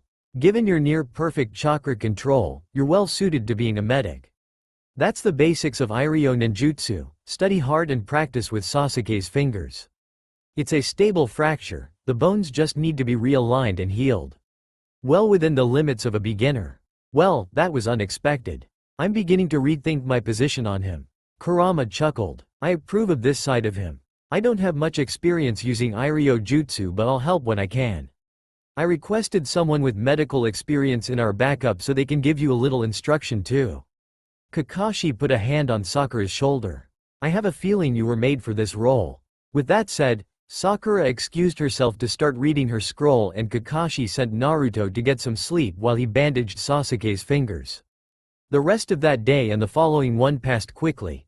Kakashi spent most of his time resting, reading and occasionally helping Sakura train her new skill set. Sasuke trained diligently and had a healing session with Sakura every couple of hours. Naruto had his clones work on his chakra control and other skills while he kept watch and tried to come up with a way he could keep Hiku and Zabuza alive. The morning of the third day, Naruto saw something coming towards the house quickly. Leaving a clone behind to keep watch, Naruto dropped from the roof and slipped in through the open window of Kakashi's room. Someone's coming, he said. Our backup? Kakashi asked. Too far to tell. Go get Sakura and Sasuke ready, just in case. Naruto nodded and ran out of the room, shouting for his teammates while Kakashi pulled himself to his feet. Downstairs the three genin had constructed a barricade in front of the door and were peeking out of the windows. Report. No sign yet Kakashi-sensei, just a small dust cloud on the horizon. Sakura replied, turning from the window. Who do you think it is? Could be our backup or it could be the enemy, either way it's better to be on guard. Target sighted, Sasuke said, drawing a kunai from his pouch. Kakashi moved to the window and looked out. Oh no, he groaned. Oh yes, a sultry voice said from behind Sakura, causing the girl to stiffen and pale as a kunai was placed on her throat. Now Kakashi, is that any way to treat a friend? Someone you've been very close to? How did you get in here? Sasuke demanded, spinning around and immediately finding himself paralyzed, thanks to a senbon sticking into one of his nerve clusters. That's the mental break waiting to happen dealt with along with the useless fangirl, so where's the prankster? Right here, Naruto said. He was standing on the ceiling with a kunai pointed at the crown of the woman's head. Clever brat. The woman looked up and gave Naruto a sadistic grin before spitting a second senbon out of her mouth, hitting Naruto right between the eyes, delivering a toxin that disrupted his chakra. But not clever enough. The woman used a shunshin to avoid Naruto's fall, leaving him to land on top of Sakura. She then used shunshin again to return to her previous position and used the two genin as a seat. Is this really the best your brats can do, Kakashi? Kakashi pinched the bridge of his nose and sighed. Of all the people to send, why her? How far behind did you leave the rest of our backup? He asked. You mean you need someone other than me? She pouted. Kakashi, I'm hurt. You've never complained about needing more than just me before. We even reenacted some of your favorite parts of Icha fantasy. There was pages 16, 37 and 50. We tried page 72 but I wasn't flexible enough, which is saying something, and you wanted to do that thing on page 109 but that's too kinky, even for me. 109? The thing with the egg whisk and wet celery? Naruto asked, drawing a slightly surprised look from Anko. That's the one, blondie. Damn Kakashi-sensei, I knew you were a perv but I didn't think you were that bad. Naruto, she's lying and you know what I mean. Anko, who else is with you? No one, just me. Anko replied. The old man said he'd try and sort out more backup but there's no guarantee. Kakashi's blood ran cold. What? The old man can't spare anyone else right now. Hell, he looked ready to suit up and come here himself when he got your report. What you described was too high level for a genin team to be sent, and with the you know what happening soon, the village needs every shinobi it can get to run missions and prepare. You were lucky to get me and not a random chunin. Now give me the details before my chair tries to get up. Sighing again, Kakashi filled Anko in on the mission and what had happened so far. Alright, I've got the picture of what's happening. What can the brats do? I need to know what I'm working with here while you recover. I'll let them tell you, your toxins are beginning to wear off. Kakashi turned and made his way back to his bedroll to keep recovering. Lazy bastard. Anko muttered as she stood up and picked Naruto and Sakura up by their collars. She dropped them on the couch and pushed Sasuke over to join them. So, what can you do? Who are you? Sasuke demanded, receiving another paralyzing senbon to the neck. Learn some manners. Anko pointed a finger at Sakura. Name and capabilities. I am Sakura Haruno. I have nearly perfect chakra control and I can use the 3 Academy Jutsu. I've completed the tree climbing exercise and Kakashi-sensei just started my education in Iryo Ninjutsu. What about the mental break in waiting? A low grunt came from Sasuke as he tried to speak through the paralysis Anko's senbon had stricken him with. He's Sasuke Uchiha, like me, he's learnt the Academy Jutsu and tree climbing. He can use some Kaden Jutsu too. Blondie, your turn. Big fan of your work, by the way. Thanks, always nice to meet a fan. Naruto smirked. I don't have many. Naruto Uzumaki, future Hokage, massive chakra reserves. Even more stamina. I can use 2 of the Academy Jutsu, replacing Bushin no Jutsu with Kage Bushin no Jutsu. I can tree climb using chakra and I'm in the process of learning the Rasengan. Outside of Jutsu I can set traps and I'm very good at stealth. Your dress sense says you're bad at stealth. I painted Hokage Monument during the day, on a very sunny day, in a bright orange jumpsuit and didn't get noticed until I'd finished. I've snuck into Anbu headquarters and set up all sort of pranks, then got out without being seen. I've been in all of the most highly secured buildings in the village and not been caught in there. Naruto paused for effect. Now tell me I'm bad at stealth. Prove it. What's in the bottom drawer of Ibiki's desk?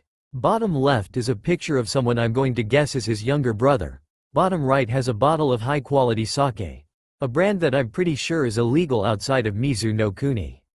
And just to prove a point, in the bottom drawers of the old man's desk are his collection of icha and his special blend tobacco. I also know the locations of his sake stashes. Anko blinked. Okay Brad, I believe you. One question though, why did you never prank anyone in T&I? I'm an idiot, but even I know not to mess with the people who play head games with poison and sharp objects. Fair point, they use some blunt objects too sometimes. Guess it's my turn now. I'm the Y and irresistible Anko Mitarashi, a Tokubetsu Jonin. I specialize in tracking, although I've done a bit of everything, T&I, assassination, seduction, you know, the usual fare. Anko grinned. Now for some bad news, until Kakashi's back on his feet I'm taking over your training. So, let's just go back to what you can do. Mental break's a firebug, what about you two? Anko pointed at Naruto and Sakura. What are your chakra natures? We don't know. Sakura replied. What? We don't know. No one's told us and we haven't been shown how to do any elemental jutsu. You're seriously telling me that? Anko snarled and pinched the bridge of her nose. Okay, this is going to be harder than I thought. I don't have any chakra paper on me to test you, so we'll have to do it the old-fashioned way. Any questions before we start? She asked as she pulled the senbon from Sasuke's neck. Why are you dressed like a whore? Sasuke growled. Naruto slapped his hand to his forehead while Sakura covered her mouth. Anko's only reply was to break all the fingers on Sasuke's left hand before furiously turning away. While Kakashi ran for safety, Sakura started to bandage Sasuke's hand and began to use her new skills in Iryo Ninjutsu to heal the damage. 2 hours later. Right, first thing to do is fix the three of you, Anko said, staring at the three genin as they stood outside Tazuna's house. What do you mean, fix us, Anko-sensei? Sakura asked nervously. Don't call me Anko-sensei. Call me Anko-sama. Now, each of you need to tune up. When I left the academy I knew my chakra natures, 4 elemental jutsu, and built up a tolerance to the most common poisons and toxins used. That's not counting the basic 3 jutsu and a bunch more. Anko folded her arms over her chest. Frankly, if it's the same for all of your class, I'd send a lot of you back to the academy. Mental break needs a shrink and a serious attitude adjustment. Fangirl, you need a reality check. Blondie is honestly the most psychologically sound out of the 3 of you, and given what he's had to put up with in his life so far, that's saying a lot. You don't know what I need. Sasuke growled. Anko picked Sasuke up by his collar and looked him dead in the eye. Yes, I do. You think you need to kill Itachi, that you need to restore your clan's honor by ending your brother. You feel that fire blazing away in your chest. It's the first thing you feel when you wake up in the morning, last thing you feel at night, and all you dream about when you're not having the recurring nightmares of everything that's happened to you. That fire is the only thing that's keeping you going, the one thing that stops you from breaking into 1,000 pieces and crying yourself to an early grave. I know that feeling, I live with that feeling, every single day, and it's a lot stronger than yours is. Do you know what I do with it? I take all of that rage, all the anger and hate, every last bit of it, and hold it tight in my hand and feel the burn. Then I say no more. No one else will feel this pain. No one will have to live like this. Not while I can help it. Now you need to do the same, turn all of those feelings you've got stacking up and use that energy for something else. Like what? Sasuke spat, angry that Anko was reading like a book. You're a shinobi of Konohagakure, put that energy into protecting the will of fire. Why? Itachi believed in that, and look what happened. He killed everyone and left me alone. Sasuke raged. Maybe the will of fire is why he kept you alive. Protecting the next generation and making the world a better place for them. He left you because he saw something in you that he felt the world needed. Anko lowered Sasuke back to his feet and stepped back. Think about that. Anko put a hand on Sakura's shoulder. Come on fangirl, we need to have a little girl talk. Sakura sent a pleading look at Naruto and Sasuke. Naruto gave her a reassuring smile while Sasuke's face was blank as he processed what Anko had said. Anko leads Sakura into some nearby trees and disappeared from sight.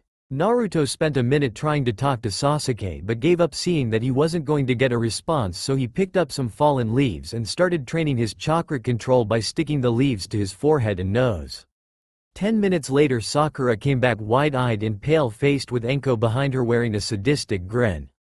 "Okay, Blondie, your turn. Follow me. Follow me," wasn't really necessary for Enko to say as she grabbed Naruto's jacket and dragged him after her. Getting into the trees, Enko leapt onto a sturdy branch, taking Naruto with her and sat leaning against the trunk, folding her arms underneath her breasts, pushing them up. "So, what are you going to do with me?" Naruto asked, sitting down facing her and trying to keep his focus on her face. The smirk that twitched at the corner of Enko's lips told him that she was intentionally messing with him. "Just talk, I meant it when I said you were the most psychologically sound out of your team. Don't get me wrong, you're not mentally stable, not with your fashion sense, but you're closer to it than the other two. You've got your priorities in order, protect those you care about, protect your teammates, and you've got a dream. A goal you want to achieve that doesn't involve murdering family, to become Hokage. In all honesty, I'd like to see you in that chair. You'd make things interesting and I enjoy watching chaos happen." Enko paused to gauge Naruto's reaction to what she'd said. Naruto looked surprised to hear what she was saying, especially on hearing he had someone that wanted to see him be Hokage, even if it was just to see what could happen. "Before I came out, I read your file." Enko continued. "I know about the Kyuubi. I know that you finally know about it now, and I couldn't care less about it. Everyone has their inner demons to deal with. Yours just happened to be a real one. According to the file, you've never been really angry at anyone, annoyed and frustrated, yes, but not blood-boiling, punch-throwing angry. Which is why I'm saying you're not mentally stable, to put up with all the insults, the mental and physical attacks, not to mention the emotional impact all of it would have had on you. That leaves scars, wounds in your psyche that never go away. You just learn to live with them, but you need to have some form of outlet for it. Everyone has a way of coping with the life of a shinobi. Mental break uses it as fuel to keep him going for all the wrong reasons. Kakashi reads porn and shows up late, Guy trains hard and wears that cami awful jumpsuit, Kurenai is an ice queen, smokestack, well, clues in the name. My point is you keep it all bottled up, and with the Kyuubi inside you that can't be good. Your pranks can probably bleed a little of that anger off, but not enough to make a real difference in it. I can understand why you've held it all in. You want to be accepted and you love the village, but with everything you've been through and the burden you're carrying, it's not healthy for you to keep it contained. I noticed that you've hit nearly every restaurant and food joint in the village has been a target at least once except for Ichiraku Ramen. They're good people, shame about Tuchi's wife though. They helped me out a lot when I needed it." Enko unconsciously rubbed the base of her neck. "Anyway, all I can tell you is things get easier, especially when you get some people you know you can rely on and when you find something you can do to vent all of that excess anger." Naruto stayed silent and nodded as Enko finished. "You're a strange one, Blondie. I came into this mission expecting you to be a loudmouth and complaining about everything, but from the little I've seen and what Kakashi's told me, you've matured quickly, but you try to hide it. Now that could be you've realized that you need to grow up quickly if you're going to be a shinobi. Could be that something's happened to change you, or it could be that you're not the real Naruto Uzumaki and you're an imposter." So, a large snake quickly appeared from underneath the branch they were sat on and wrapped around Naruto. Enko stood up, revealing that the snake had slithered out of her sleeve and used her trench coat to hide the fact. She sashayed her way towards him, her hips swaying back and forth to distract him even more. Naruto silently cursed whatever had happened to him for making him go through puberty again. Which is it, imposter or has the little troublemaker grown up? Enko bent over, looking him in the eye and giving him a view of her cleavage. "You know, if you keep eating so much dango you'll get fat." Naruto replied with a smirk, using all of his willpower to keep his focus on Enko's eyes. "And how do you know I like dango? I can smell it on your breath." Naruto sighed and wriggled a little. "I'm not an imposter, I just realized that I needed to start taking things seriously." Enko looked at him suspiciously. "I'm not sure I believe you. I can prove I'm the real Naruto, but you're probably not going to like it." "Go on," Enko replied after a moment's hesitation. Naruto closed his eyes and called on Kurama's chakra. The snake binding him hissed and retreated back into Enko's sleeve as a small aura of red chakra flared into life around Naruto's body. "Alright, Blondie, I believe you. Put the beast back in its cage." Naruto nodded and let Kurama's chakra recede. Now go join the other two, I'll be with you in a few. Naruto dropped to the ground. And at least look a little scared, I don't want anyone thinking I've gone soft. Or that I have a favorite. I am the favorite though, right? Naruto called up to her. A kunai sunk into the ground between his feet. I'll take that as a maybe. Naruto turned and ran back to Sakura and Sasuke before any more weapons were thrown at him. You're right, he's hiding something. Not sure what though. Anko said with a smile as she watched the blonde run away. Kakashi appeared with a shunshin and stood in front of Anko. He's not a risk though, not right now at least. You can see in his eyes how much he loves the village, especially you and the other two, which is weird. You're a couple of months old as a team, they're all green, but to him it's like he's known all of you for years. Could be something to do with how he's been alone for a lot of his life, but I don't know, there's something I just can't put my finger on. I noticed it too. I told Lord Hokage the same in the report, he'll be having Yugo look into somethings. If there's any explanations to be found, she'll find them. True, she won't let it go until she finds an answer. She really needs to get laid more, but with Hayate's condition. Anko, I really didn't need that image in my head. Oh, like you haven't got a mental naked picture of every kunoichi you've ever met in your head. Anko smirked as Kakashi scratched his cheek and looked away. Don't be too hard on them, okay, like you said, they're still green. No promises, now get out of here and rest up. When Zabuza comes back we'll need every hand we've got. There was a moment of quiet before Anko spoke again. I can see what's happening, you know, rebuilding your old team. The cold prodigy, the infatuated medic and the lovable goofball. You don't know what you're talking about. You're really trying to bluff me? Cut the game, Anko, and just say what you want to say. You can't change the past, you can't fix the mistakes that were made. What happened, happened, man up and get over it. Anko stretched her arms, groaning at her joints popped. Oh, one other thing, Naruto's Minato and Kushina's kid, isn't he? She noticed the slight widening of Kakashi's visible eye. Don't even think of bullshitting me, I know I'm right. Kid's the spitting image of Minato with the personality of Kushina. There's no way he could be anyone else's son. Anko let out a dry laugh. If he takes after Minato in the looks department, he'll be beating girls off with a stick when he's older. Hell, I might look him up in a few years if he does. Anko rolled off the branch. Go watch the bridge builder while I put your brats through the ringer.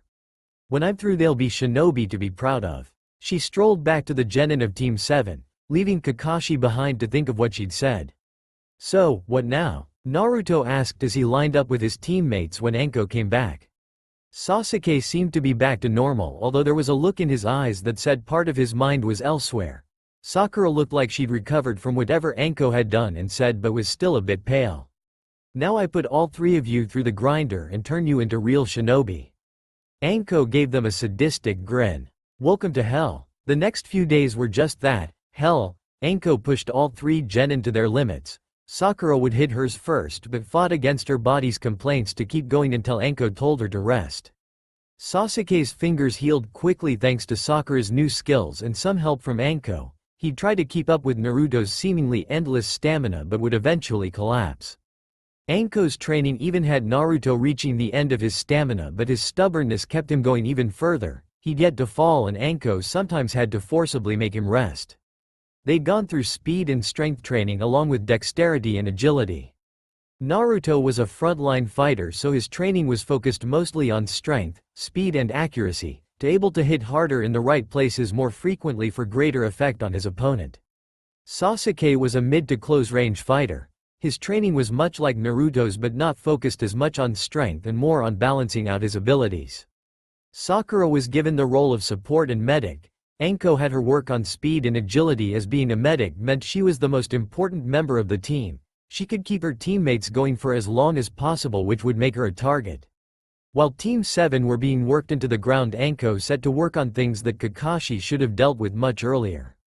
Sasuke's attitude had been the first thing Anko tore into, doing her best to turn his Avenger drive into one of a protector. It was a work in progress, but she seemed to be getting somewhere. Sakura's diet and fangirl attitude were next to come under Anko's sights. The Tokubetsu Jonin laid out the facts that to an effective and wai kunoichi she didn't need to diet, just eat normally, and the lifestyle of a shinobi would give her the figure she wanted. Her fangirl attitude was slightly harder to remedy than her diet. as it had been around for longer, but by forcing Sakura to admit Sasuke's faults and address the way things stood between them. While parts of her fangirl tendencies still hung around, Anko had managed to clear most of the major issues. Anko kept a close but secretive eye on Naruto to see if he showed any signs of what he could be hiding. Kakashi wasn't spared Anko's tune-up either. Once he'd recovered enough, she tore into him for being out of shape and not dealing with the attitudes of his team earlier. Anko forced him to go through his former Anbu training courses, since he'd been slacking after leaving his post as a captain and returning to normal duties. While he watched over Tazuna and the bridge, he worked to get his fitness back to their former levels. Giving the genin a break from training their bodies, Anko decided to have them work on their chakra control. Alright, here's the deal. You're going to walk on water, it's simple enough to do. Send a constant stream of chakra to your feet and adjust as needed. Anko explained as they stood on the dock outside Tazuna's house. 3 snakes shot out of her sleeves and threw the genin over the water. Now, get to it. Naruto spawned a trio of clones to catch and right himself and his teammates. He hit the water first and immediately sank below the surface. Sasuke was a close second and Sakura managed to stay on the surface for a couple of seconds before the water became too unstable thanks to the waves from Naruto and Sasuke. Don't swim to the shore, pull yourselves up onto the surface. Anko shouted as she watched them, leaning against the side of the house with her arms crossed. Sakura swam a distance away from her teammates and after a couple of attempts manages to stand on the surface of the water again, bobbing slightly as she learned to adjust her chakra to the water's movement.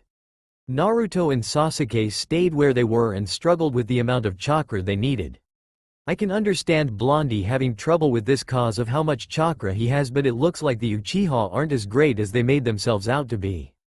The Tokubetsu Jonin just grinned as Sasuke growled at her. You want to do something, prove me wrong. Stand on the water. Her taunt spurred Sasuke on and about an hour later he was standing on the water, a little wobbly but it was a start. Naruto was in a similar position to Sasuke. He was using too much chakra and sending waves out from his hand each time he tried to lift himself to the surface. I wonder, Naruto muttered before letting himself sink below the surface. When he was about 15 feet down he sent a blast of chakra from his soles and rocketed through the water and into the air. WWWOOHHOOO. He yelled as he sailed into the air. As he fell towards the water surface he channeled chakra to his feet and prayed this would work. He hit the surface and the water moved with his impact, sending a wave in every direction. Sakura and Sasuke staggered as the waves disturbed the water they stood on but stayed on their feet. Naruto slowly opened his eyes and saw that he was standing on the surface. Yes, he shouted triumphantly. Congratulations, you can stand on water. Anko said from behind him. Water dripped off of her. It was then that Naruto realized he'd been closest to the dock where Anko stood. His takeoff had sent a wave of water everywhere and soaked her. Now you can learn to fight on it. Anko finished, lashing out with a round kick that sent his skipping across the water like a stone. That was the last thing Naruto could remember as Anko's kick sent him head first into one of the wooden posts of the dock. He woke up a couple of hours later laying on his bedroll while Sakura sat next to him looking tired. You okay, Sakura? He asked, slowly sitting up. Sakura jerked in surprise. I should be asking you that. How's your head? She replied. Fine, I've got a thick skull. What happened? After we pulled you out of the water and brought you back here. Anko-sama sparred with us on the water before testing us for our element affinity. She had us push chakra into a flame, a bowl of water, a mound of dirt and into a balloon. Depending on what reacted to our chakra the most showed us what our affinity was. If none of them reacted much it would mean we had a lightning affinity. Cool, what did you get? Earth and water. Nice, it fits you. What do you mean? Earth and water, strong and flexible. You adapt to everything and don't let it break you. A pale blush crossed Sakura's cheeks. Anko-sama wanted to know when you woke up. I'll go tell her. Sakura stood up and quickly left the room. Anko appeared behind him a minute later, grabbing his collar and dragging him back to the dock. You've had your sleep, time to see what you can do. Anko stepped off the dock and onto the water, walking to the middle and turning to face him. I'm waiting. Naruto charged off the dock and threw a volley of shuriken at her. Cage shuriken no jutsu, he shouted after forming the hand signs. The volley of shuriken turned into a fast-approaching wall of death. Anko swore violently as snakes shot out of her sleeves and formed a cocoon around her. "I didn't say you could use jutsu," she shouted. "You never said I couldn't." Naruto replied. Anko smirked. "Clever brat, reading between the lines. If that's the way you want it, then fine." Anko sensed Naruto's attack had ended and let the snakes retreat to her sleeves. They were cut but not too badly. She started to spit senbon at him while forming hand signs but paused when she felt something grab her ankles. Flicking her eyes down, she saw Naruto's head peeking out of the water. "My eyes are clear, so I can't be wrong." Anko-sama is wearing a though. He didn't get to finish that word as Anko cut the chakra at her feet and sank into the water before crushing his head between her thighs, revealing that he'd been a clone as he dispelled into a puff of smoke. The Naruto in front of her went red as the memory hit him and a thin trickle of blood escaped his nose. "Worth it," he muttered to himself before spawning a horde of clones that all charged at Anko. As soon as they were in range, Anko struck out with Kaiden Jutsu and snakes. Although she was taking out large numbers of clones each time, they were easily replaced. The clones started to use Naruto's trick from earlier to counter the Kaiden Jutsu with blasts of water, once again soaking Anko in the process. Slowly the onslaught of clones managed to maneuver Anko towards the dock and grinned. "What's got you so happy? Is it because I'm wet?" A purr in Anko's voice made Naruto and his clones turn red again. "That's not it," he replied, "it's cause of one." "And how have you done that?" A flurry of shuriken flew past Anko's eyes as they wrapped wire around her, tying her to a pillar of the dock. Looking down, she saw the wires had explosive tags attached to them. Kakashi-sensei might be a lazy perv, but he taught us the most important thing there is. Which is, we're a team. Naruto dispelled his clones. Sakura and Sasuke stepped out of the smoke. "If you fight one of us," Sasuke said, "you fight all of us." Sakura finished. Anko looked at each of them individually before nodding and using a shunshin to escape the wire. "I wondered if any of you would think of working together," she said, appearing behind Naruto. "Not bad, kid." She ruffled his hair. "Not bad at all. Now to find out your affinity." Leading the team back to the house, Anko put a pile of dirt, a candle and a bowl of water on a table in front of Naruto. "Channel some chakra into these and whichever reacts most is your affinity." There was a balloon, but mental break bursted trying too hard. Nodding in understanding, Naruto put his hand by each and got weak reactions from each. "Try just channeling chakra into the air, imagine it spinning." Naruto did as he was told and the air quickly started to follow the movement of his chakra, letting a breeze flow through the room. Anko let out a low whistle.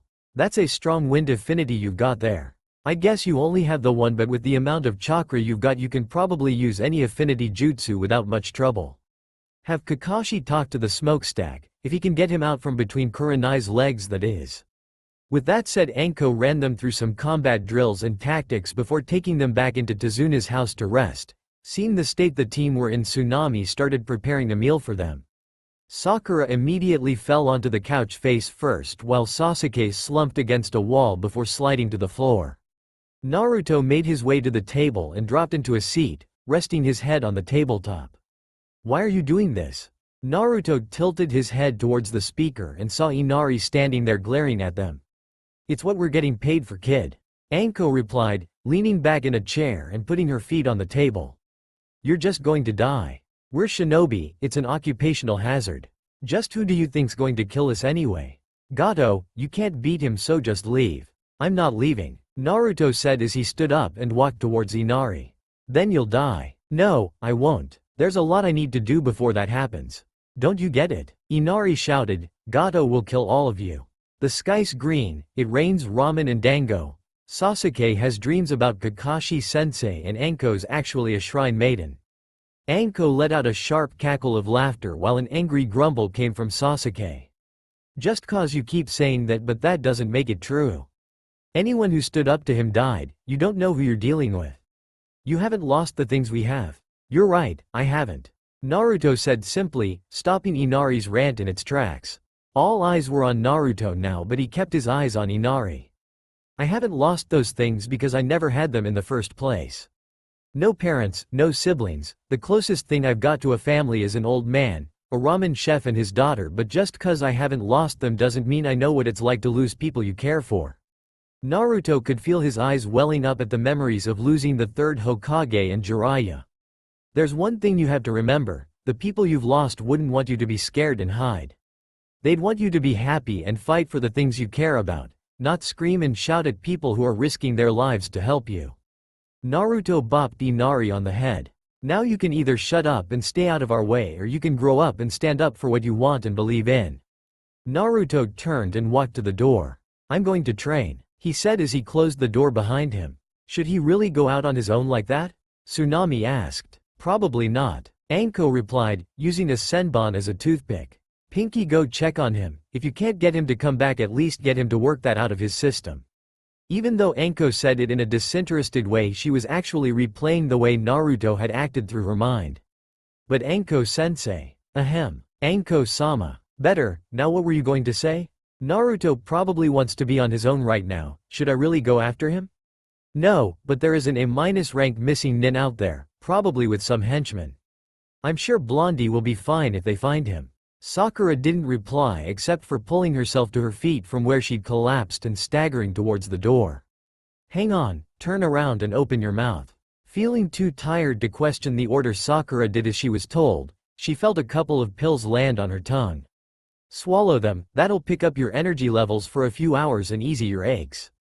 Sakura once again followed orders and swallowed the pills. She felt herself getting better and left to find Naruto. What about me? Sasuke asked from his place on the floor as the door closed. Suck it up. As Sakura left the house, she managed to catch a glimpse of Naruto's jacket before it disappeared into some trees. Following him quickly, she searched around for a few minutes. She eventually found him in a small clearing fighting his clones. She quickly climbed the nearest tree and sat on a branch to see what Naruto was doing. Again, he shouted at them. We need to be stronger, faster, better. We're not losing anyone ever again. This time'll be different, this time everyone lives. Everyone's relying on us, so come at me again with everything you've got. His clones nodded and roared as they charged him with kunai drawn. Naruto spun his tonfa around and settled into a stance. As soon as the first clone was in reach, he lashed out, dispelling it with a devastating blow to the side of the head. This time? Sakura whispered to herself. What's he talking about? While she watched Naruto fighting his clones, a glint of metal caught her eye. She tracked the glint back to either end of the tonfa as Naruto spun them into another attack. Waiting for them to stop spinning, she caught sight of kunai tied to each end of the tonfa with wire. She watched as Naruto fought his way through his clones with a ferocity and efficiency she'd never seen him possess before. Once Naruto had dispelled the last one, Sakura dropped from her hiding place but immediately froze as Naruto spun on her and barely stopped his tonfa from hitting her head when he realized she wasn't one of his clones. Being so close, Sakura could see how wild Naruto's eyes had become. They were nothing like their usual friendly appearance. These eyes were those of a fighter, but they vanished as Naruto blinked and took a breath. Sorry about that, Sakura, I didn't mean to scare you, he said, lowering his weapons and untying the kunai. It's fine, I should have let you know I was here, Sakura replied, letting out a breath she didn't realize she'd been holding. Why are you here? Naruto asked as he put the kunai and wire back in his pouch. Anko asked me to check on you. I'm fine, go back to the house and get some rest. Can't do that. Anko told me to either bring you back with me or help you work out whatever's in your system. Sakura reached into her pouch and pulled out a kunai. Seeing as you're now going to be going back to the house, I guess that means we're training together. She lowered herself into a stance. Don't hold back on me and I'll do the same. Naruto took a second to look at Sakura as if she'd grown a second head before chuckling. Thanks, Sakura. What are friends for? Alright then, let's see how much better we can get. Naruto readied himself and waited for Sakura to attack. The next morning, Naruto was laying flat on the grass, dozing lightly as Sakura sat up against a tree not far from him. We've got company, Kurama said as Naruto felt a hand reaching for his shoulder. You shouldn't be sleeping out here, you'll get a cold, the person attached to the hand said. Naruto opened his eyes slowly to be greeted by a familiar face. Who are you? He asked, faking a sleepy appearance. The person kneeling next to him smiled kindly. My name's Haku. That's all for now. If you enjoyed this video, then please like, share and do comments.